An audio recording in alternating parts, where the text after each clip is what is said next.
matter how high the thermometer climbs or how sticky the humidity gets, nothing will be hotter this summer than the deals you'll get during Jeep Summer Days, where you can get up to $1,150 in option package values on Jeep Grand Cherokee, values over $1,800 on Jeep Cherokee Sport, including no-charge air, and deals that are truly steamy on the all-new Jeep Wrangler. But you'd better hurry in, because deals this incredibly hot are bound to cool down fast. See your local Jeep and Eagle dealer. It's just a natural fact of life. As we get older, some of our parts don't work as well. Fortunately, with older cars, you can get those parts replaced at Meineke, where we take good care of every car, young or old, mufflers, brakes, CD joints, shocks, and struts. High-quality parts and service at a reasonable price. Meineke keeps cars of all ages running like new. Too bad they can't do anything about this 1949 classic. At Meineke, you're not going to pay a lot, but you'll get a lot. I guarantee it. Let's get serious. You need a car. And right now, during Hyundai's 10th anniversary celebration, you can afford a new car. With standard dual airbags, the 96 Accent is just $79.55. Get the stylish new Elantra and get $1,000 cash back. Or drive off on the roomy Sonata and save $1,500. You need a car? Get one. With no money down and no monthly payments for 90 days during the 10th anniversary celebration. See your Hyundai dealer today and get no money down and no payments for 90 days. Live, local, late-breaking. Collins, Robinson, tonight at 6 and 11.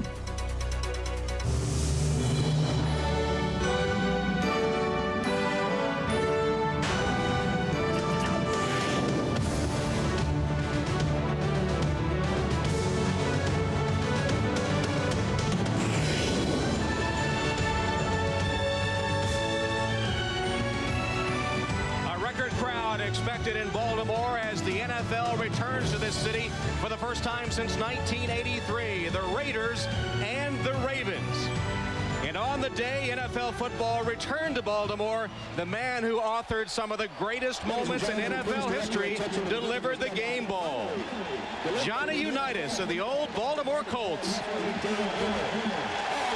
Quarterback number 19, John Unitas.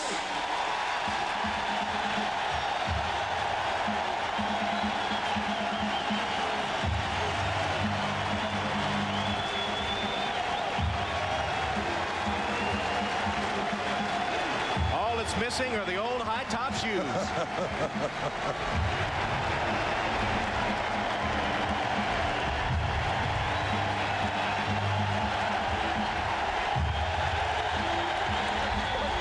Ted Marchibroda, the new Ravens coach, with a handshake for Johnny U. And what great moments there were in this Memorial Stadium for Johnny Unitas and the old Baltimore Colts. So the NFL is back in Baltimore. Tom Hammond and Bob Trumpy ready to bring you the Raiders and Ravens when we return.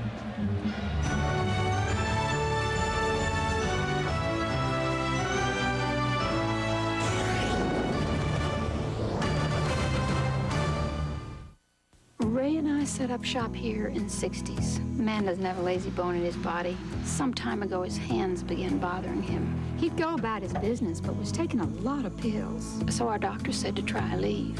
You know, I could take just 2 Aleve all day.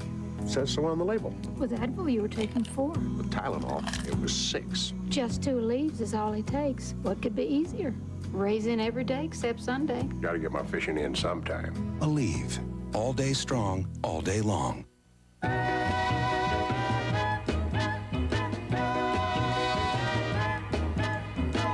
Mama said there'll be days like this, there'll be days like this. Mama said, Mama said, Mama said, Mama said there'll be days like this, there'll be days like this. My mama said, Mama said, Mama said. When your stomach feels bad in most any way, reach for the one that coats. Pepto-Bismol, all your stomach needs.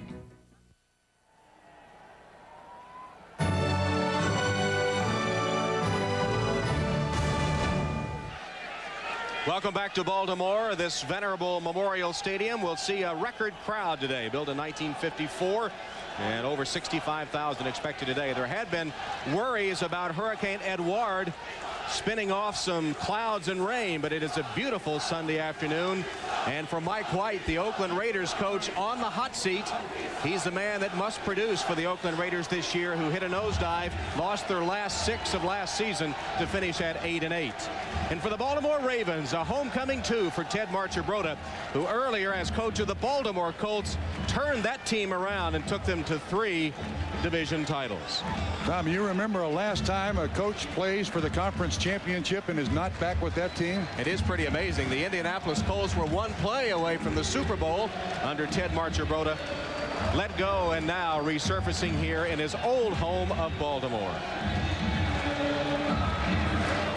Well, in their new home, how have teams done? These Raiders, you'll notice them on there twice. They know something about the shifting franchises, don't they? And more often than not, as you see, in their inaugural game, the team wins. Art Modell, the man that moved from Cleveland to Baltimore. And at Cleveland's expense, team there in 1999, but for now, no football in Cleveland. Baltimore has won the toss, and so Cole Ford is ready to kick off for the Oakland Raiders.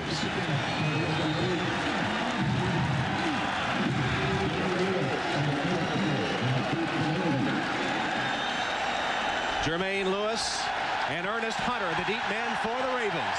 And football is back in Baltimore. Kick taken by Lewis.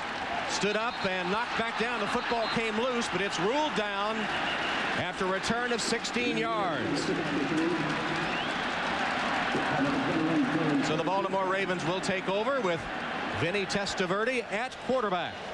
They open up this way on the offensive line. Tony Jones starting his 100th straight regular season game. Jonathan Ogden, 6'8", 318, the big rookie. Testaverde is the quarterback. Ernest Biner, nearly 34 years old. Carwell Gardner, who came over from the Bills. Michael Jackson, the chief deep threat. When they go to 3 wide receivers, Calvin Williams replaces Gardner for the 3rd wide receiver.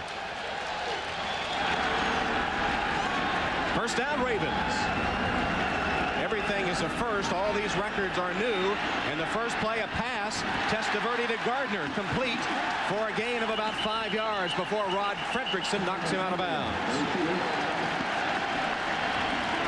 Raiders defense. Smith, Maryland, McLaughlin, and Swilling needs a half sack for 100 in his career. Fredrickson, Beaker, Jones with McDaniel, Lewis, Lynch, and Anderson in the secondary. Super Bowl MVP Larry Brown comes in the Pirate, the Raiders nickel defense. Yeah, that means Larry Brown does not start for that $12 million contract. Second down play. Ernest Biner's first carry. Short gain of a yard. Stacked up front by the Raider defense. As Ernest Biner gets his first carry. And Tom, this is a matchup today, the Ravens versus the Raiders of lines. Offensive line of the Ravens, defensive line of the Raiders. That's where the strength of both teams lie. You can see the up front guys there for the Raiders. They are solid. Maryland, Chester McLaughlin, big on the inside. On the outside, Swilling and Smith, great pass rushers. These are a formidable 4 players. Williams, the 3rd wide receiver on, and 3rd and 4. Testaverde chased. Got away from the initial rush. Close to the first down. He'll have it. Russell Maryland knocked him out of bounds. Was putting the pressure on to force him out of the pocket. Maryland got the penetration to force Testaverde out of the pocket, but he just did get the first down by about a foot. You know, his quarterback coach now is Don Strock. I'm speaking of Vinny Testaverde, and you asking him about Vinny, he said, look, he's 6'5", he's 230. He lifts weights with the offensive line. We think he can do everything. Running the ball is not one of the things he does well, but Vinny says this is a new lease on life, thinks this is the best offense he's ever been involved with. He's more included in all parts of it, in great shape, thinks he's going to have a great year. Pass complete to Williams. And Calvin is across the 40 to the 43 with Albert Lewis hitting him first. That was a busted coverage. That's that quick play that Sam White used to run with Cincinnati. They went out there very, very quickly, and there was really no coverage on Williams whatsoever. Ravens took advantage of a miscommunication by the Raiders defense. It's going to be interesting to see if the emotion of Memorial Stadium, these new Raven fans, how far they can carry this Raven football team at the initial stages of this football game. Slot formation, Michael Jackson, the chief deep threat to the bottom of the screen, second and short. And Testaverde under pressure, sets up the screen. Biner has some room, cuts it back to midfield, into Raider territory down to the 48-yard line. Chased down by Greg Biekert and Russell Maryland after a gain of 10. Biner told us he came into camp this year with the Ravens expecting to be just the third down back. He emerges as the starter. Nice setup here for the screen. Good blocking. Change that. Bear blocking out in front. Biner at 34 years old. One of the most active running backs I think that you'll ever find in the league. He's always juking, jerking, jumping, diving. Now, he probably wouldn't like you to call him 34 because it's September 15th until he's 34. He's close enough to it. Vinny has hit all 3 of his passes so far. Biner on the carry. Fights his way forward inside the 45-yard line of the Raiders. Tackled there by Anthony Smith. I like one of Biner's training regimens that he picked up from Art Monk. This is nuts. He talked to Art Monk, former teammate with the Redskins. As you watch this week take place, the rookie Ogden, 75, pulling, good lead block by Carwell Gardner. And at about 34, he straps a tire with 40 pounds of weight in it around his waist, drags it, does 10 sprints of 50 yards each twice a week. Sometimes his 2 girls even get on top. Testaverde still perfect. Alexander to the 35-yard line. Albert Lewis gave him a cushion, but it's another Raven first down. They've covered already 8 plays on this opening drive. This is a nice mix. A sweep here.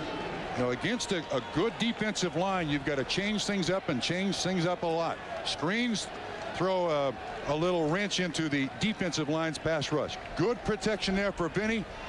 Alexander runs a nice pattern.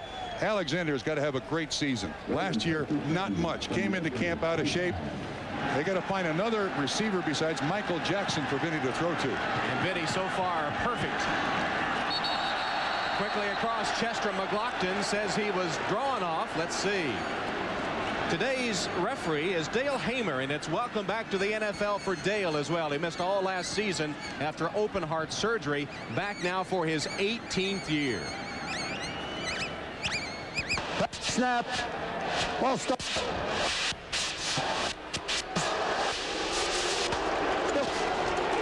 When you know it, his mic not working. He gets his heart fixed and his mic won't work. I hope they're not connected. No. Well, you'd have to say from the positioning of McLaughlin, somebody, Wally Williams or Orlando Brown, probably moving prematurely. 5-yard step off against Baltimore. I just noticed Vinny's left wrist. Look at that. There's over 100 plays on that menu on his left wrist. That's how much Don Strock has put into this offense. There it is. In code, I hope. Play action fake. Testaverde in trouble. Got rid of it just before he was sacked.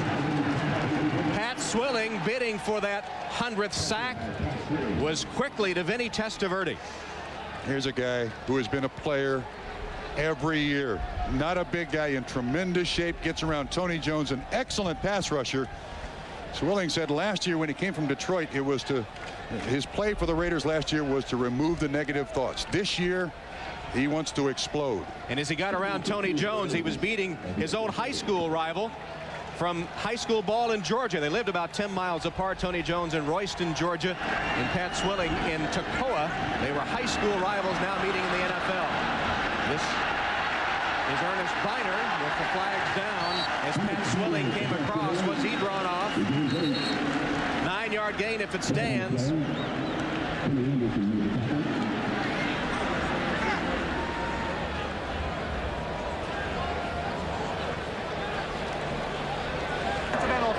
Offside, defense, right defensive end, 5 yards. So Swilling is assessed the 5-yard penalty. This is a no-doubter. Whoops. Yep, and won't be assessed, actually. They'll take the play, which covered 9. Yeah, and Tony Jones did not bounce out of his stance. But look, great pass rushers are always cheating that snap count. They are always cheating that line of scrimmage. In fact, there's some coaches who really don't mind if a guy jumps off sides now and then, just now and then. There is a point where a comment will be made. And the Raiders, of course, perennial NFL leaders in most penalties. Yeah, I think they practice that. They do it well. Mike White, is his job secure? Some question about that. Defensive right end, penalties accepted, 5 yards from the previous spot.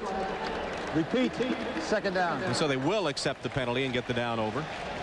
And Mike White, after the collapse of last year, and he said during that collapse, a lot of reasons for it, but one was they lost their physical toughness. They became, in sacrificing to get a fast start on the season, they lost the physical toughness for which Raider teams are famous. And I have never contemplated for a moment I'd hear a Raider coach admit that, ever.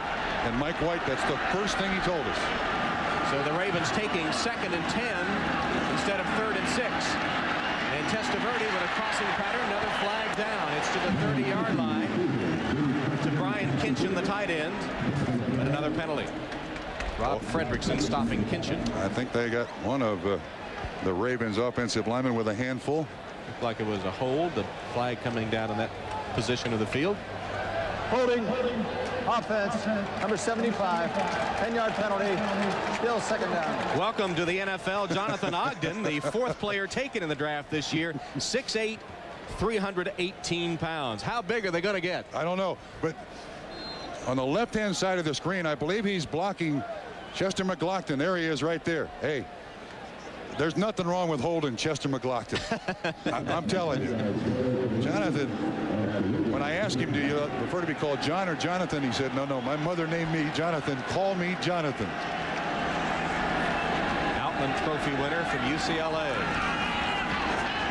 Testaverde steps up, double pumped, and then threw it away over the head of Ernest Biner and short of Calvin Williams. I think Testaverde, just feeling the pressure, wanted to put it out there somewhere. Tom, here's another aspect of this Raider defensive line. They can collapse a pocket. This is Swilling on the outside against Tony Jones. Right inside of him is McLaughlin. You can see that pocket just shrinks around the quarterback. And when the Raiders get sacks, it comes from those up front 4. Andre Bruce is another great pass rush specialist. Bruce, the man that spells Swilling, is Nolan Harrison and Jerry Ball also can come in, plus the rookie Johnstone. A lot of depth up front. It's 3rd and 20.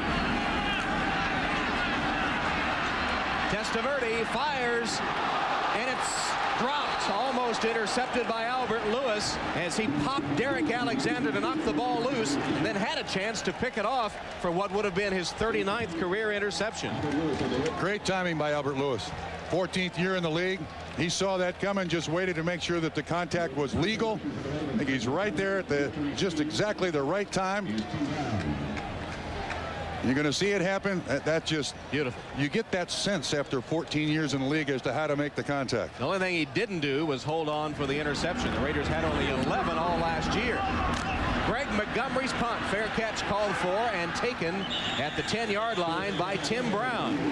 So the Ravens misfire on their first possession, 36-yard punt. Raiders ball when we come back.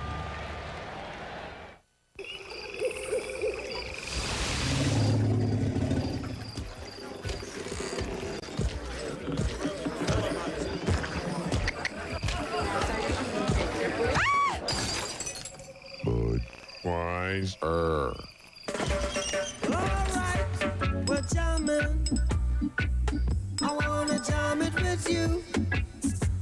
We're jamming, and I hope you like jamming too.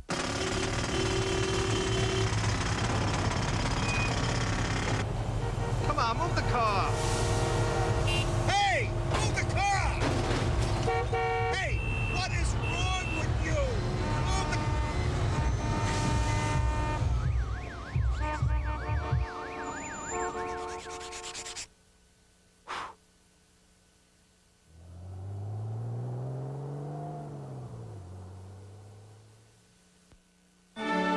The NFL on NBC is brought to you by Honda, who offers an impressive family of cars, sport utility vehicles, and minivans. By American Express, wherever you are, whatever you're doing, American Express helps you do more.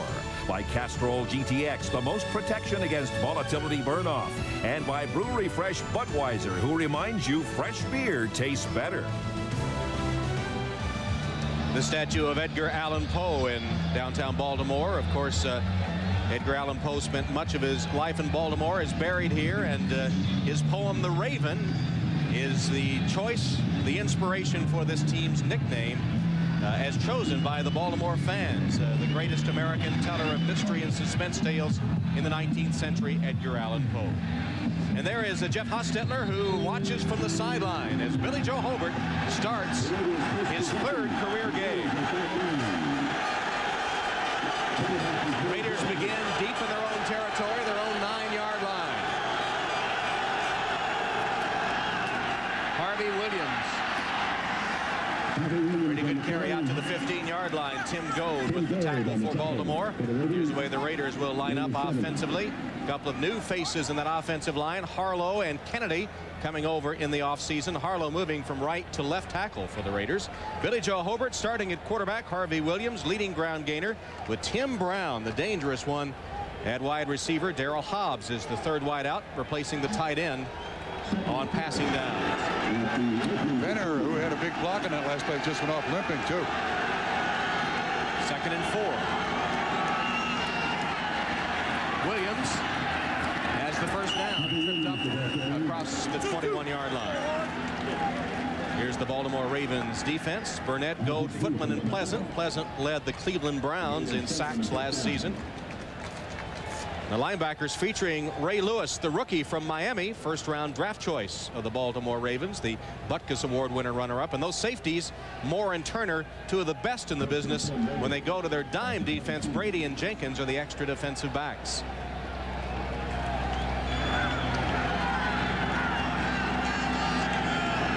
First down, Raiders.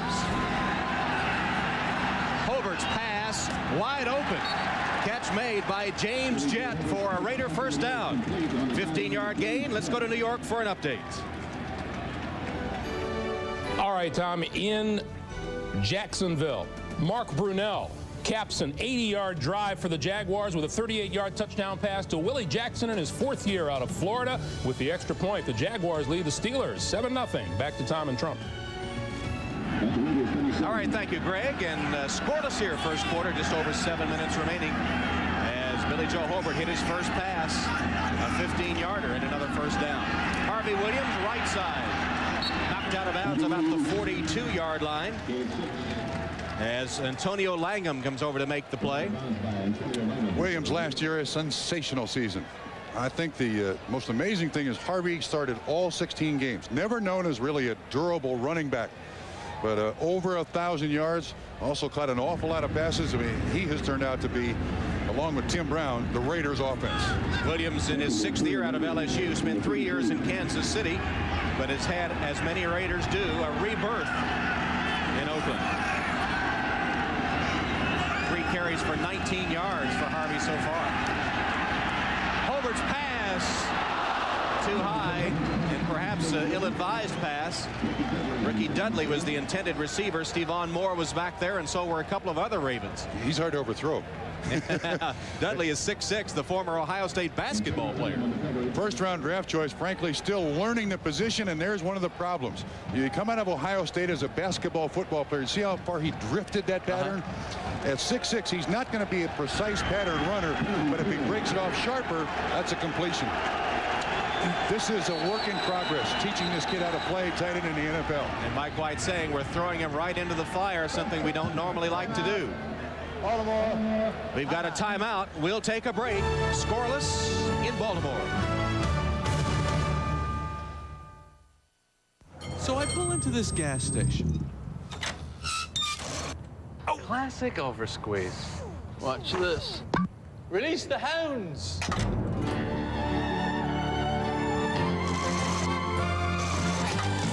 Perfect pump. 2037. Even at the gas station, you can do more with the American Express card. There are those who worry about the future.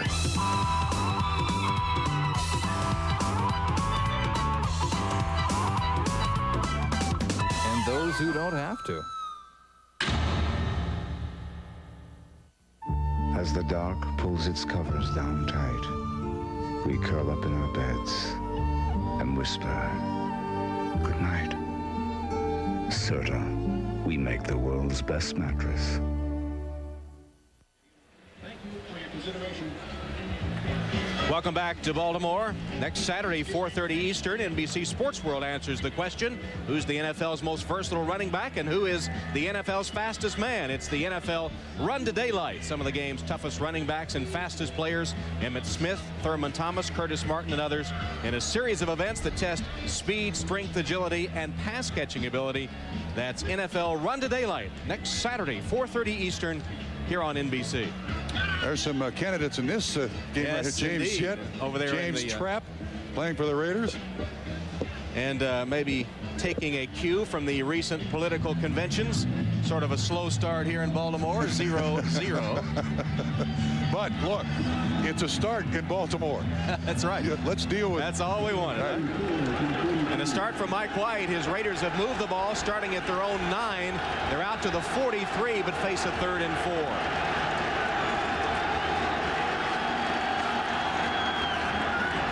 Pitch to Williams. Flag down, and he's stopped short of the first down. Gerald Williams, first to arrive on the scene. Mike Caldwell was there too. Interesting choice by the Raiders. They're trying to get outside this defense. They're trying to get outside this defense by cracking back with the wide receivers. They did it once with a running back on the far side for a good gain. That time it looked like Tim Brown came back on the crackback. That flag came flying out of the secondary. Personal foul. Crackback block. Number 80 on the offense. Penalty decline. 4th down. Darrell Hobbs with the crackback. Now that was their choice. The first series they ran a couple of those, but the rules have changed so much to protect defensive linemen and linebackers about being hit from the blind side. Jeff Gossett on to punt on 4th down. Jermaine Lewis, the deep man for the Ravens. Great preseason for him with those 2 punt return touchdowns. Lewis calling for a fair catch, takes it at the 14-yard line. 42-yard punt with no return, and the Ravens will have the ball for the second time when we return to the NFL on NBC.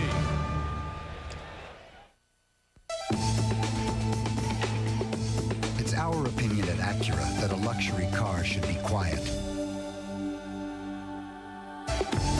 It should cradle its occupants in astonishingly soft leather and burled walnut. And with a 3.5-liter power plant, it should be anything but a Sunday drive in the park. Introducing the Acura RL, the new flagship from Acura. As a delivery company, our business revolves around addresses. Your address, the address you're shipping to, millions of addresses worldwide. You give us an address, we'll get it there. But today, we're giving you an address. Welcome to UPS on the Internet. From here, you can arrange pickups, check rates, even track packages, all from your own computer, anywhere in the world, whether you're at an address or not. UPS, moving at the speed of business. A men behaving badly tip on doing the dishes. Don't. Yeah. You can buy more dishes, or you can move. Sure. Or you can improvise. Today's tip. Cereal out of a Frisbee. In a pinch, that shoe horn, it's optional. Men behaving badly, NBC Wednesdays in 3 weeks. You better wash that before you give it back to the dog. Welcome back to Baltimore. Scoreless first quarter, the Raiders and the Ravens. Safe to say Bob Trumpy won't be running for mayor of Baltimore anytime soon. He made some comments disagreeing with the Browns moving to Baltimore, and throughout the stadium today, this is not my sentiments exactly. Exactly. But you know, you try to set up a fan club and one memo gets misplaced, and all of a sudden this is what the result is. I haven't the slightest idea, but look, these fans have the right to scream and yell at anybody for anything. This is their weekend. This is their season. If they want me to be the opponent, that's fine, but the Raiders will object. Well, it's been a festival this weekend with concerts, fireworks, and now football back again in Baltimore. And Monday morning they can get up and read about their team, win, lose, or draw. Ernest Biner with a first down carry for the Ravens. Eddie Anderson up from the safety spot to make the tackle as the Ravens went 10 plays on their first possession And a series of penalties kept them from keeping the drive going. Had to punt after consuming over 6 minutes on the clock. You see Ted Marchibroda with his new coaching staff. He said our offense is a combination of a lot of things, but we're keeping my terminology, so I'm up to speed on what the team is doing. See the other scores. This is kickoff weekend in the NFL. Play fake, draw, or excuse me, screen to Gardner. And Gardner is back to the 20-yard line. No gain on the play. Tough kid, that Gardner. You know, all those years up there in Buffalo, they couldn't really figure out exactly what to do with Carwell Gardner. Ted Marchibroda's offenses have always featured one guy. He had Thurman Thomas, he had Marshall Faulk, he had Larry Brown. I mean, he had Lydell Mitchell here with the Colts. And Carwell Gardner up there in Buffalo, he was a blocker for Thurman Thomas, sometimes a receiver. He's going to play a bigger role in this offense. 3rd and 5. From the gun. And the Raiders offside. They'll stop it and Andre Bruce was bearing down on Vinny Testaverde unimpeded to the quarterback, and so they'll step off. That could be a first down by penalty. Offside, penetrating, unabated to the quarterback, number 99 of the defense. Well, he's offsides, and he takes to the sideline. Bruce down in his stance again, trying to cheat, but defensive linemen are taught to watch the football, and some just, they can't be convinced. That was Rusty Tillman, had him on the hat. So it's a first down by penalty for the Baltimore Ravens. We're talking about Ted Marchibroda. What a great mentor of quarterbacks he has been. Former quarterback himself at St. Bonaventure and Detroit in his college days. And see if that works for Vinny Testaverde along with the addition of Don Strock. Testaverde pumps and goes deep. Alexander drugged down from behind by Eddie Anderson. Terry McDaniel caught sleeping as Alexander gets by him down the sideline for 49 yards. Terry McDaniel, number 36, I consider one of the best coverage corners, but he gets deposited. At least a part of his equipment does. Alexander with a nice fake out move. McDaniel looking back into the eyes of the quarterback. Vinny pumps. You know, the one thing about Vinny Testaverde, never a shortage of arm strength. 49 yards. He's hit 6 of 9 for 80 to open the game. Biner hit in the backfield, drags a tackler back to the line as Smith wrapped around him early.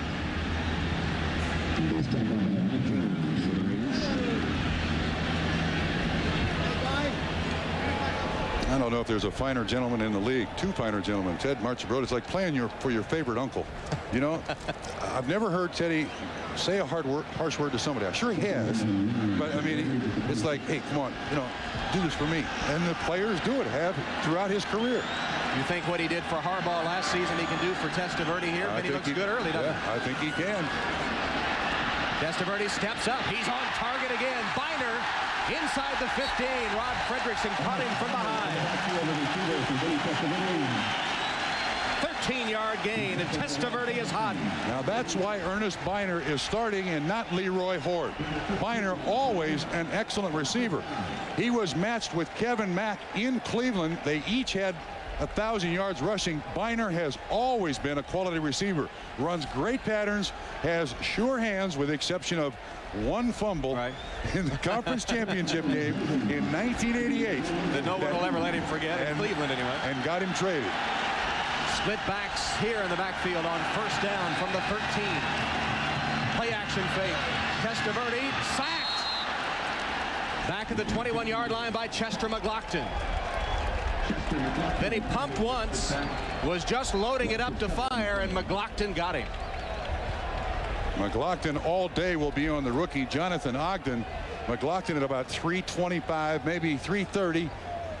John Mackey just walked in the booth. We'll stop anything we got to say for John Mackey. Watch McLaughlin. They try to run a little game on the inside. Watch out the strength of McLaughlin. He's on the ground. Gets up and makes the sack. He is a rock. He's been to the Pro Bowl the last 2 years. He is indeed the rock of the Oakland defense. It is a formidable unit, especially up front. Testaverde floats it complete. Gardner inside the 20, cuts back. He's to the 15, to the 14-yard line. Got back the sack yardage before he's tracked down by Lorenzo Lynch. And you know what? Compliment to Vinny Testaverde. He's yet to make a mistake. I mean, he has not taken a chance with the football when the outlet receiver has been his only option. He's willing to take that outlet receiver. Sometimes there are offenses that fit quarterbacks. Harbaugh last year at Indianapolis was a prime example.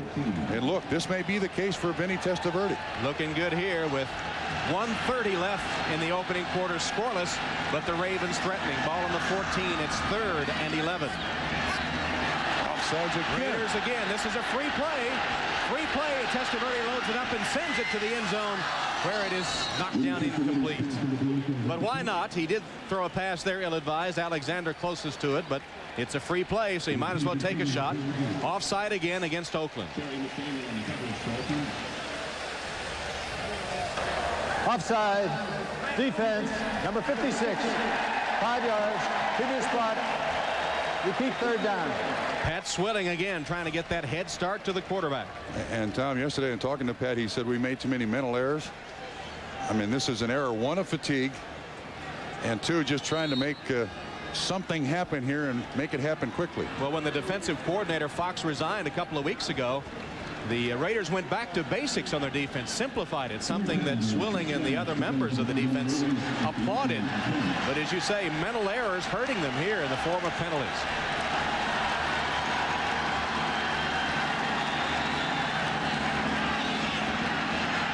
Testaverde got away for a moment. Now he's going to run with it, and he's got the touchdown.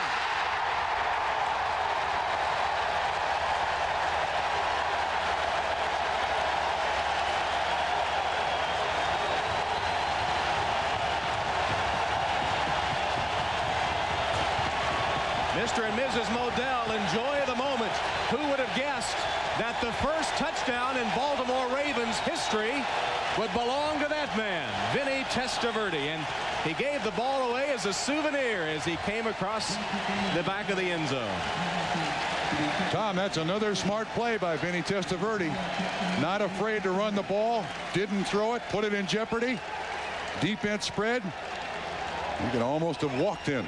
And Matt Stover, who's hit 121 straight, will attempt the extra point. And he's got it. Well, not only did Vinny Testaverde score the touchdown, he directed a masterful drive, 85 yards in 8 plays. And this was the clincher of all things. Testaverde runs it in for the touchdown. And the Ravens lead the Raiders 7-0.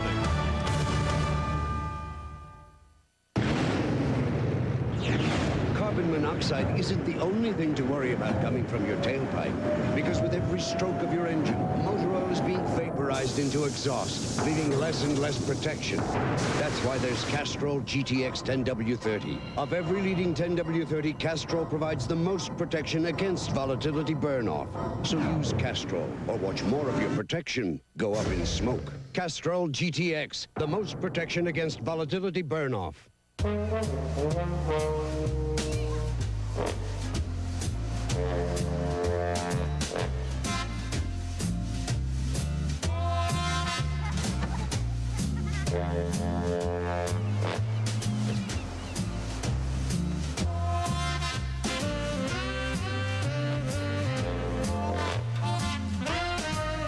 The Sun comes standard.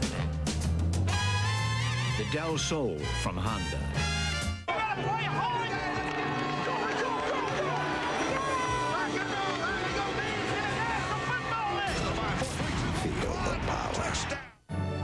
This is the NFL on NBC. Which is the correct time here? 1:34 or Vinny Testaverde, the man who directed the touchdown drive and took it in from 9 yards out. On the drive, he hit all 4 of his passes for 68 of the 85 yards they covered. Tom, his quarterback coach Don Strock is talking to him now. Strock, known as Stroker in the NFL, knows nothing about running the football. I don't know where he got that information or that tendency to run, but it didn't come from that guy, Don Strock. Coached 2 Arena League franchises, played behind Dan Marino for about I don't know, 8 or 9 years, made $12 million or something like that, barely took a snap, played golf, but he has hit beautifully with Vinny Testaverde. Just touched the right buttons. Vinny certainly looks sharp so far today with 39 seconds left in the first quarter, and the Ravens with the lead. Stover set to kick off. Kaufman and Shea, the deep men for the Raiders.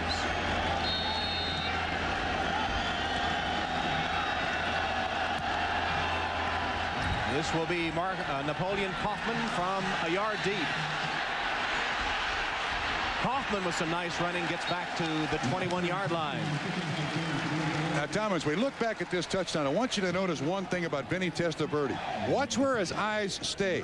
He's looking downfield, looking downfield, looking downfield, still looking downfield. Then he realizes a chance to run. That is a quarterback that's, one, confident in his offensive line, two, has learned something else in this game, that if you think pass first, you keep those defensive backs and linebackers off you, gives you a chance to run the football. And what a souvenir, that first Ravens touchdown. He gave the ball to one of the fans in the end zone. Hobart with a play action fake and a roll, and he's hit and sacked. Rob Burnett, who had 7.5 sacks for the Browns last year, gets 41.5 in his career. Well, when you run the bootleg, the timing has to be good. When you see Billy Joe draw up here, Derek Finner, the running back, 34, is trying to block Burnett. That's asking a lot of any running back. But when he can't throw that thing when he's ready, Dudley, the tight end, was not open. Sack was coming. Time running out, first quarter.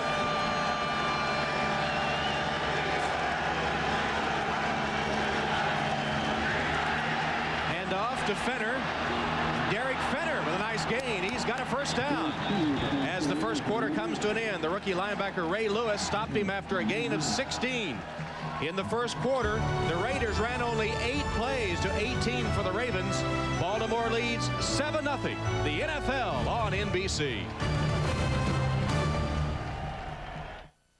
You're ready to quit. Great. Now, which patch? With Nicoderm CQ, you cut back your nicotine dose gradually. And gradual is the method doctors prefer. But you can't do that with Nicotrol. You can wear Nicoderm CQ 24 hours, so it's still with you when you wake up. You can't do that with Nicotrol. Highest level of medicine? CQ. And CQ was the patch most prescribed by doctors. Nicoderm CQ. The power to calm, the power to comfort, the power to quit successfully. It's the 25th anniversary of Walt Disney World, and the most magical celebration ever begins at McDonald's, where you can sign up to be a part of it all. You could even win a Walt Disney World vacation. Remember the magic. Sail away, you can fly. Beck's, the original import. Taste German beer at its finest. Beck's, America's favorite German beer. Do I like to shop?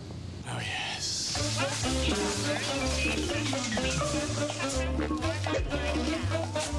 How you doing? Franks and beans? Aisle 5. Beans and Franks? Aisle 7. Hi. Hi. Fat free. Nothing but carb. Check this out. You're our 1 millionth shopper. Even at the supermarket, you can do more with the American Express card. I love this card. Tom Hammond and Bob Trumpy ready to start the second quarter in Baltimore with the Ravens leading the Raiders 7-0. Oakland has the ball on its own 33-yard line with a first down. And Vinny Testaverde, brilliant on the first drive, and he capped it off with a 9-yard touchdown run. New father. Vinny's got 6-month-old Vinny Jr., huh? Vinny Jr. Billy Joe Hobart, the quarterback for the Oakland Raiders.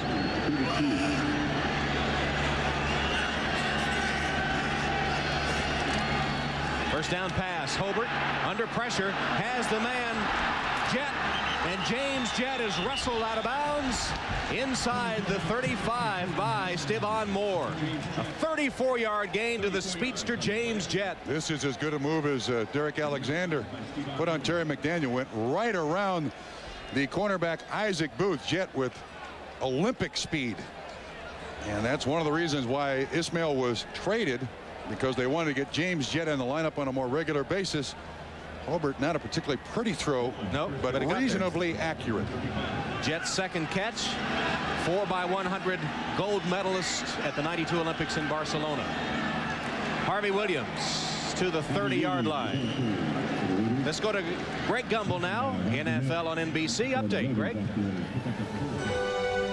All right, Tom, at Houston, the Oilers jumped off to a 10-0 lead, but here come the Chiefs, helped by a pass interference call. Steve Bono, 11 yards to Tamarick Vanover. The extra point makes it a 10-7 Oilers lead. They have now moved to the second quarter, Tom. All right, thank you, Greg. 7-0 here, Ravens over the Raiders. But Oakland driving with the football at the 31-yard line, 2nd and 6. And flags down, play blown dead. I might mention that my career spanned long enough that I played in Memorial Stadium back in the 70s. This is the first time I've ever seen that field green. Well, they have that new combination, artificial and natural turf, sport grass, and I know you have some interesting memories of this game, including a playoff game here, huh? Yeah, first time we were ever in the playoffs. It was brown. They didn't even have the money to paint the dirt green when we played here in 1970. Offense, prior to the snap, number 88, 5 yards, still second down. False start against the Raiders. Orlando Truitt.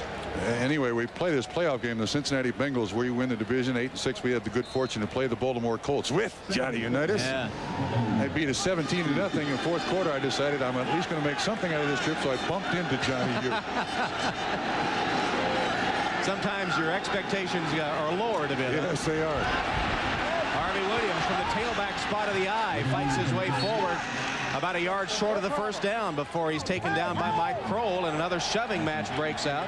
4 carries, 5 carries now, 32 yards for Harvey Williams. That was a missed tackle by this young man, Ray Lewis, the rookie from Miami. I think the defense was deployed properly. This young man who came out early and has the confidence of Marvin Lewis, the new defensive coordinator, Ted Marchibroda. They put him right in as a starter. They released Pepper Johnson, but he missed the tackle there and then dropped his head a little bit. You're going to have rookie mistakes, no matter how brilliant this kid is. 3rd and 2. Fenner and Williams split backs. Hobart the throw for it. And the pass is complete. Down to about the 11-yard line. Darrell Hobbs with a catch in traffic for 14 yards and a first down. Isaac Booth made the tackle. What a transition for this Hobbs. He was the scout team quarterback for the Oakland Raiders, then Los Angeles Raiders, 3 years ago. Just tried out with a friend. They signed him up. He was such an athlete that he played quarterback, then made the transition to wide receiver, now a starter. Whale of a piece of talent right here in Hobbs. From the 11, first down, Oakland. Fenner in motion. Pitch to Williams. Blockers in front. Can't turn the corner. Stopped for a loss of a yard as Isaac Booth came up from the corner to force the play. Tom, again, that was that attempt at a crackback. Derek Fenner, the running back, went in motion. There's 34 coming in. Unfortunately, blocks his own man. But Wisniewski, 76 out front. Decent block. Very good block by Tim Brown. But Booth up there with excellent support along with Ray Lewis, number 52. That's been the running play that the Raiders have featured. The sweep with the crackback with the running back and the wide receivers. Already 6 plays. The 7th coming up. Hobart's pass caught. First catch of the day for Tim Brown. They've had him pretty well bottled up, and that one too, because not any yardage to speak of as he's immediately hit by Mike Caldwell. Brown, an outstanding receiver. You see the Raiders, this is not the vertical game that several years ago the Raiders featured. Now their choices under Mike White. Throw the ball short, let these guys break a tackle, run a long way. They have the speed to threaten the defense deep. Their choice is to go for the high percentage short. 3rd and 6.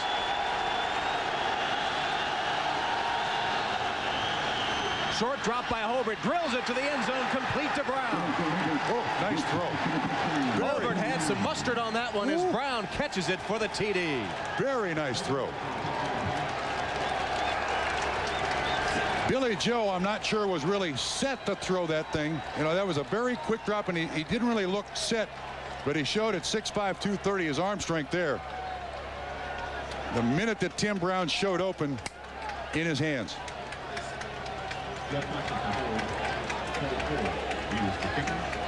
So Cole Ford, the new, as Tim Brown accepts congratulations, the new place kicker of the Raiders, placing Jaeger, puts it up and gets it.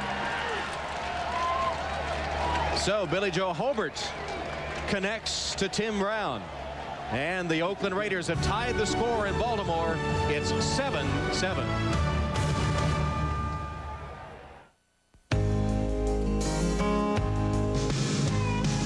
Like a rock, I was strong as I could be. Like a rock, nothing ever got to me. At the end of the day, there's only one full-size pickup that's best in initial quality. Like a rock. Chevy CK. It's a dirty job, but somebody's got to do it.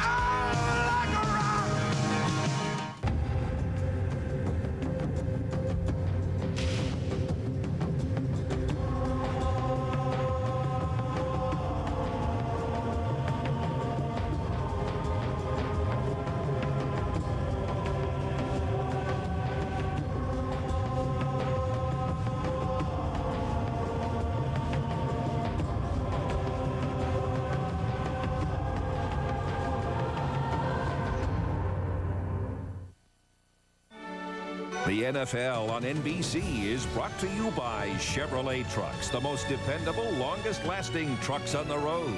By Nike. By Priority Mail from the U.S. Postal Service. And by Visa, the preferred card of the NFL. It's everywhere you want to be. Baltimore's fantastic inner harbor as we get set to have the Raiders kick off after the score. Tim Brown from Billy Joe Hobart. Isn't it ironic that a man named Brown would score the first touchdown against the Ravens? Are you not going to stop rubbing it in, are you? Billy Joe Hobart, that Billy Joe you think is a Southern name. Actually not. He's from Washington State. His uncle was named William Joseph Hobart. He was very close to Billy Joe's dad, Terry, and when William Joseph, a good athlete, was killed in Vietnam, Terry Hobart decided to name his first son after him. He named him William Joseph. When Billy Joe's aunt got to the hospital and saw it, she sort of freaked out. So Billy Joe's dad, Terry, took the birth certificate, scratched out William Joseph, and wrote instead Billy Joe. Short kickoff by Ford. Fumbled. Ball loose, and the Raiders have it.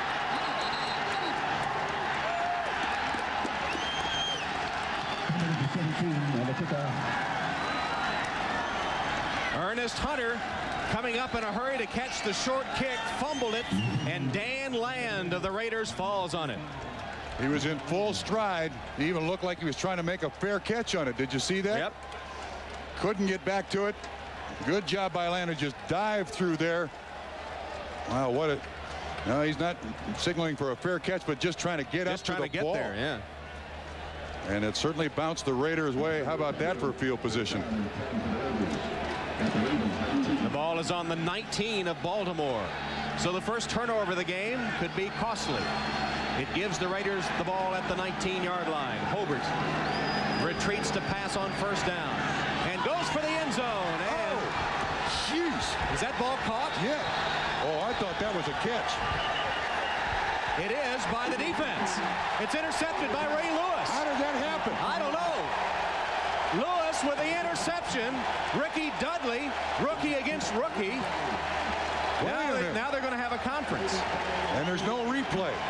But I thought Dudley caught that ball, and it looked like a knee was down or a shoulder was down, even though Lewis came up with a football.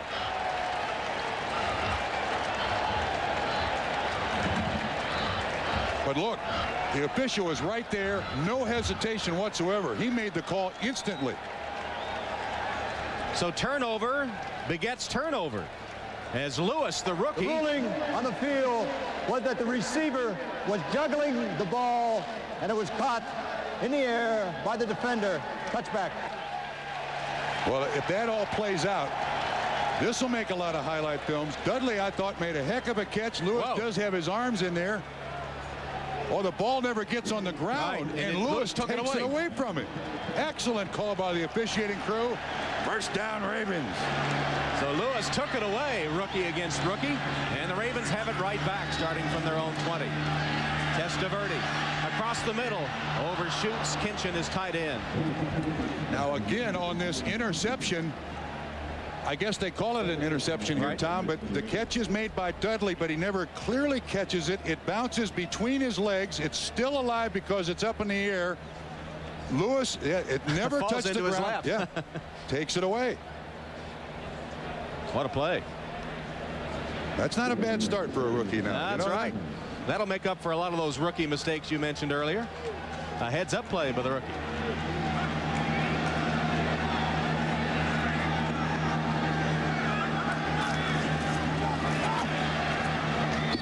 Ernest Biner.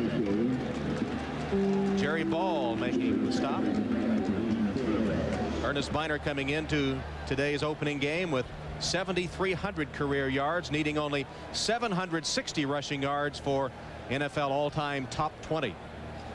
Amazing, too, that Ernest, throughout his career, played Cleveland with a two-back offense, then goes to Washington, played kind of the Joe Gibbs offense, and he likens this offense to the Redskins offense under Joe Gibbs. A lot of movement, a lot of motion. Third and long, Testaverde from the gun. Protection breaks down, and Testaverde will be sacked all the way back at the 1-yard line by Anthony Smith, and then he got help. Testaverde tried to get away. He should have gone down earlier and saved some room when it was obvious he was going to be sacked. Pressured immediately. Ran a little game. Anthony Smith right in there. Didn't trick him. Smith, one of the real active defensive linemen you'll find in the league. A great sacker. Not particularly big. Only plays at about 265 in a league that has 300-pound defensive ends. Great speed. Great acceleration. He has 50 for his career now as Montgomery will punt. And Tim Brown awaits this punt. Montgomery sends it Brown's way. Retreats to the 43-yard line. Gets a couple of steps. Nice move by Tim Brown. Finally tackled in Raven territory after a 10-yard return. Punt covered 52. 10-yard return. Raiders have it in Baltimore territory when we return.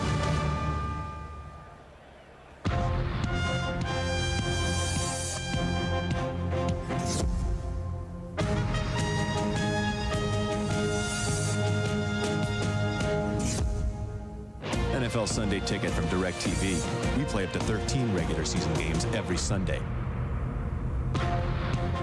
So what would you call somebody who only plays one?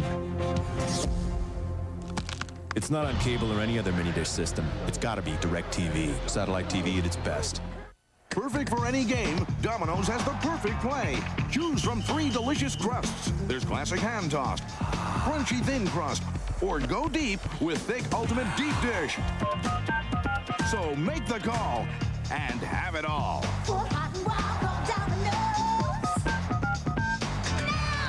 Call now, and you can enjoy a delicious Domino's pizza during the game. And why not add some of Domino's spicy buffalo wings or steaming hot breadsticks?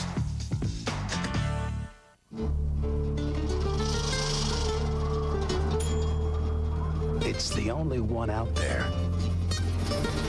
And here it comes.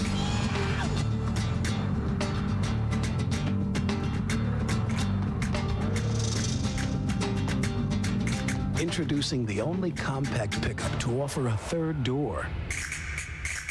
Okay, folks, show's over. Chevy S-Series, like a rock. Dateline Sunday, Hot Pursuit, a high-speed game of cat and mouse. But wait a minute, this isn't a game, it's real, and so are the victims. I talked to him until he died. Is catching the bad guys worth the risk? That's the real world. Why don't people just stop? Watch Dateline now on Sunday on NBC. With producer Bill Bonnell, director Dick Klein, Tom Hammond, Bob Trumpy in Baltimore, where the Raiders and the Ravens are tied at 7. The Raiders take over in great field position, 47 of Baltimore.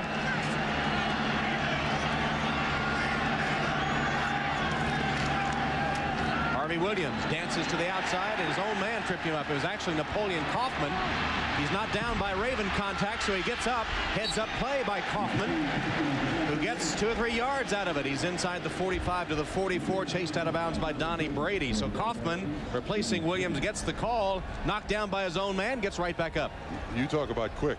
This kid is quick. Very strong, too, yeah. Kennedy knocks him down. The presence of mind and the leg strength. Always been a weightlifter. Not big. 5'8". Great strength. And they dragged out of bounds. That's a long way to run to just gain 3 yards. You know that? Lincoln Kennedy, the man that tripped him up, his own man initially. Kaufman in the tailback spot gets the handoff again. Appeared to lose his footing a bit as he hit the line of scrimmage and then was stacked up for a loss of a half yard. That's the first time I've seen the Ravens come with a blitz. They had a middle linebacker blitz, made Kaufman adjust his path a little bit, and he slipped on this almost live turf here at Memorial Stadium. Plausibly real turf in Memorial Stadium.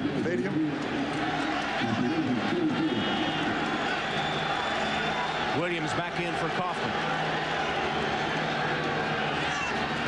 Blitz. Hobart got it away. And the pass to Jet is that bounce. Should have been incomplete, but no ruling yet. Caught. Oh, I think that ball bounced. I thought it did too. Let's see. From behind the offense, there is pressure coming quickly. As this ball hit the ground first? No, good catch. It was good catch, and another great ruling by the officials.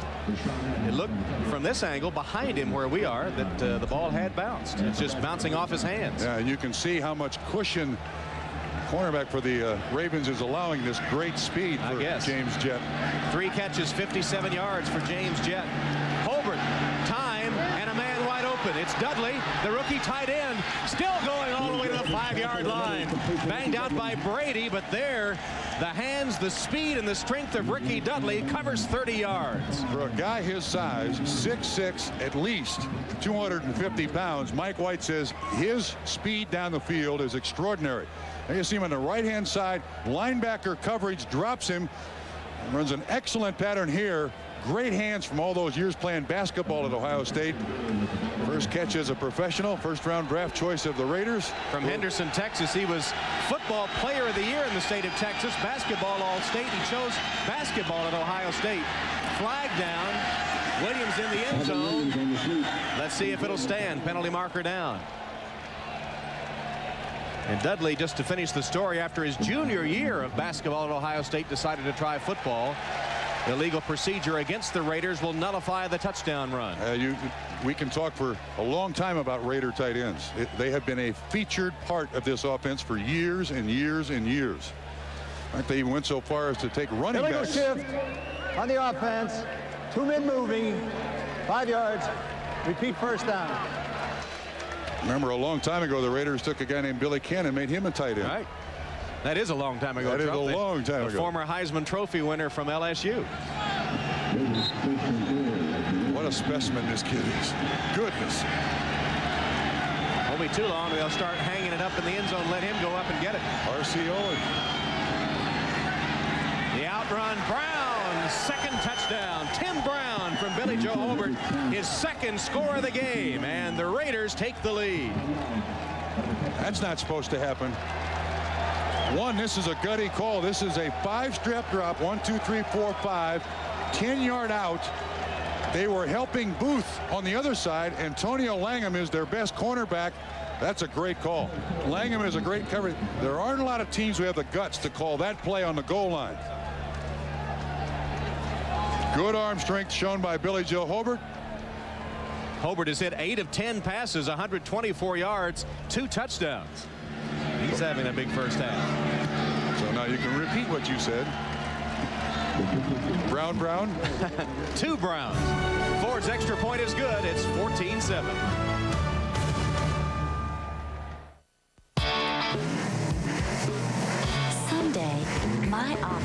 have a window. Someday, my boss will be me. Someday, I will meet the man of my dreams.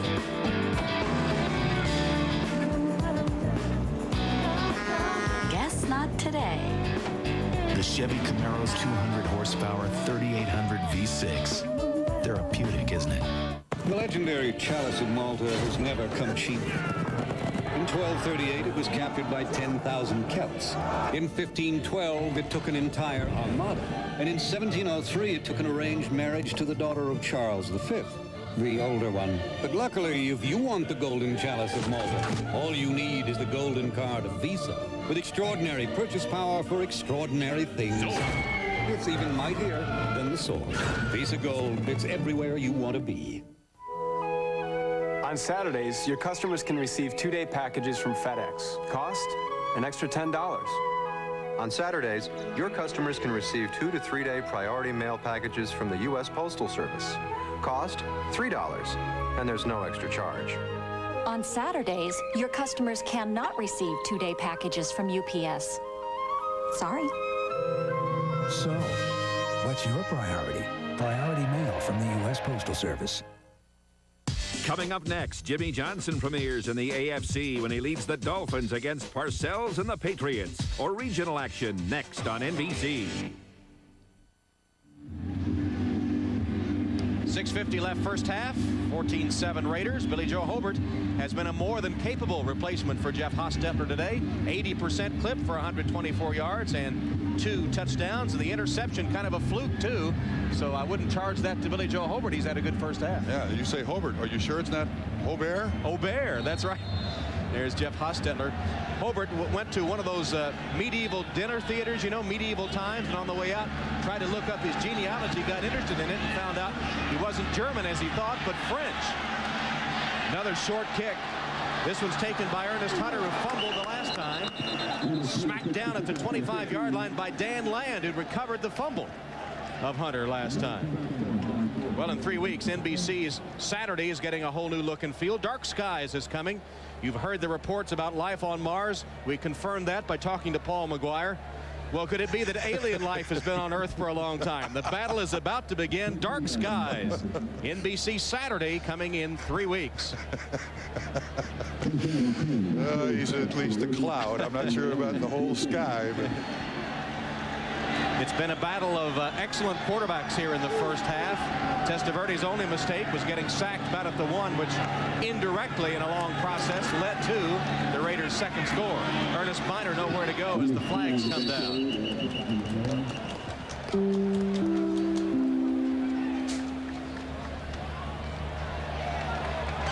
Like it'll be against Oakland. Anthony Smith, would it be another offside? There have been a ton of them against the Raiders already. Offside, number 29 of the defense, lined up in the neutral zone. Well, actually, 5 yards, repeat first down. It was Albert Lewis in the neutral zone. They spread it around. I mean, defensive line. Their 7th penalty already. 35 yards. How many years have they led the NFL in penalties? Well, forever. When they don't, it's a story. Yeah, that's right. That's the story.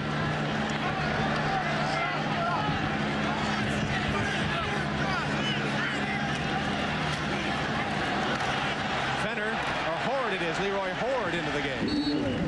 And Leroy Horde's first carry gets him about 5 yards, close to a first down. Nolan Harrison, the tackle.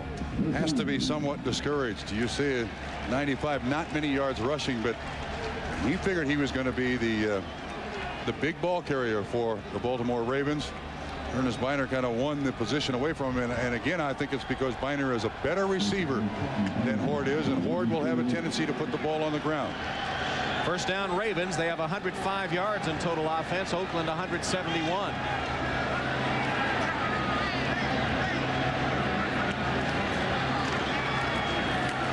Horde again, and nothing there. Yeah. See, Tom, the Ravens have to do this. You've got to try to run the ball up in the middle of this Oakland defense. But that is absolutely where the strength of this team lies. When you've got Jerry Ball in there, when you have they moved Nolan Harrison from defensive end to defensive tackle. There's 74. He's now in there. This is a brute of a defense in its front four. And then they have 3 very active, great tackling linebackers to back them up. 2nd and 9. Testaverde chased from the pocket and slides down for about a 2-yard gain. Rod Fredrickson covered him there. It's difficult to run against these guys. It's also very difficult to pass protect. Floyd Peters, the defensive line coach, philosophy is you play the run on the way to the quarterback. He wants the quarterback pressured. He wants him bothered. He wants him on the ground all day long. There's Floyd Peters, a coaching gypsy. At one time played against a football team in San Quentin. That's right. Vinny Testaverde so far is the leading rusher for the Ravens. We knew their ground game was bad, but not that bad. Blitz from the corner, and Testaverde's pass falls short and incomplete. That's the first fundamental mistake I've seen him make. Did not set up properly to throw that football. Yes, there was pressure in his face, but when you don't set up, that ball goes down into the ground. Eddie Anderson was bearing down on Testaverde, and he throws it short and incomplete.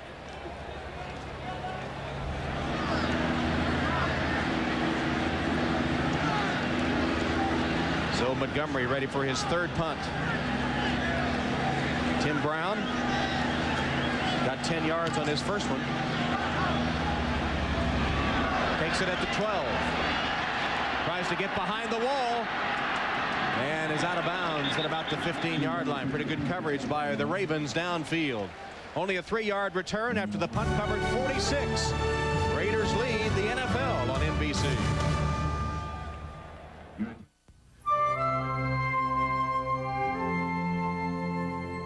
The other day, somebody told me it'd be a lot easier if we started shipping our beer at room temperature. Now, easy is one thing, but cold and Coors have gone together since I can remember. We age, fill, and ship our beer cold. Our distributors even store our beer cold. Why, I'd no more take the cold out of Coors than take the snow out of the Rockies.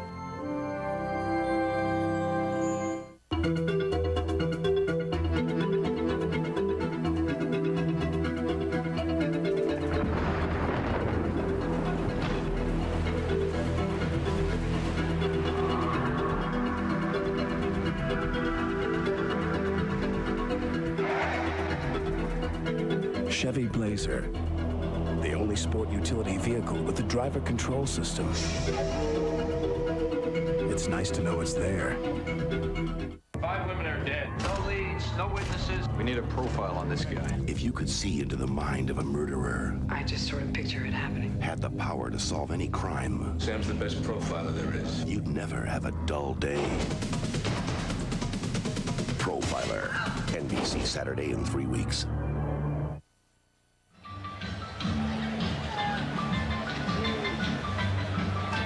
Welcome back to Baltimore. The Raiders lead the Ravens 14-7. That offensive line of the Ravens is supposedly a strength, but they haven't been opening up many running holes so far. Now you can't really see his head, but Kirk Ferenz, the offensive line coach, is down there drawing feverishly. That is not the offensive line coach. Kirk Ferenz is down there in front of his big fella saying they're doing this, they're doing that. There he is. There. But they're going to have trouble all day with this Oakland defensive line. Every team does. When this Oakland defensive line wants to play, there are few lines that can do anything with it. Oakland 52 yards rushing. Baltimore only 38. Vinny Testaverde, the quarterback, has 16 of those, including a 9-yard touchdown run. First down, Raiders. Harvey Williams hit in the backfield, dropped. Good penetration by the defensive front, led by Dan Footman of the Baltimore Ravens. Loss of a yard as they caught Williams just after receiving the football. Now, we haven't talked much about the Raiders offensive line. They got 3 new guys in there, a new center, 2 new tackles. Very unusual for the Raiders to have 3/5 of their offensive line have to change. That's right, including Lincoln Kennedy. Art Modell made a deal with Baltimore. Al Davis made a deal with Maryland too, if you look at their defensive line. Deals from Al Davis. There's Billy Joe with a wide open look to James Jett, who catches it yet another ball. He was open for a moment. Eric Turner recovered, and the play only was 4-yard gain. And Tom, Antonio Langham was 15 yards deep when Jett caught that ball. I mean, the respect that you have to pay for a young man of this kind of speed is considerable, but that's a little too much. 4 catches, 65 yards, as Langham gave him a big cushion.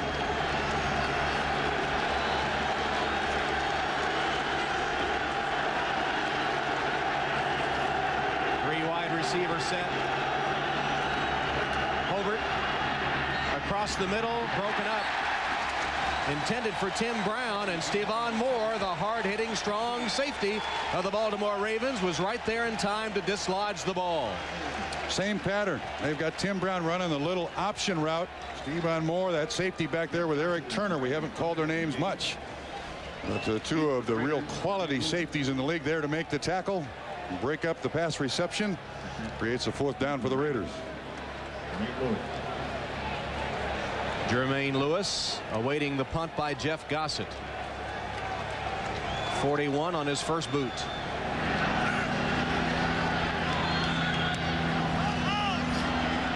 Floater. High punt, but not too deep, and Lewis makes a tough fair catch at about the 48-yard line.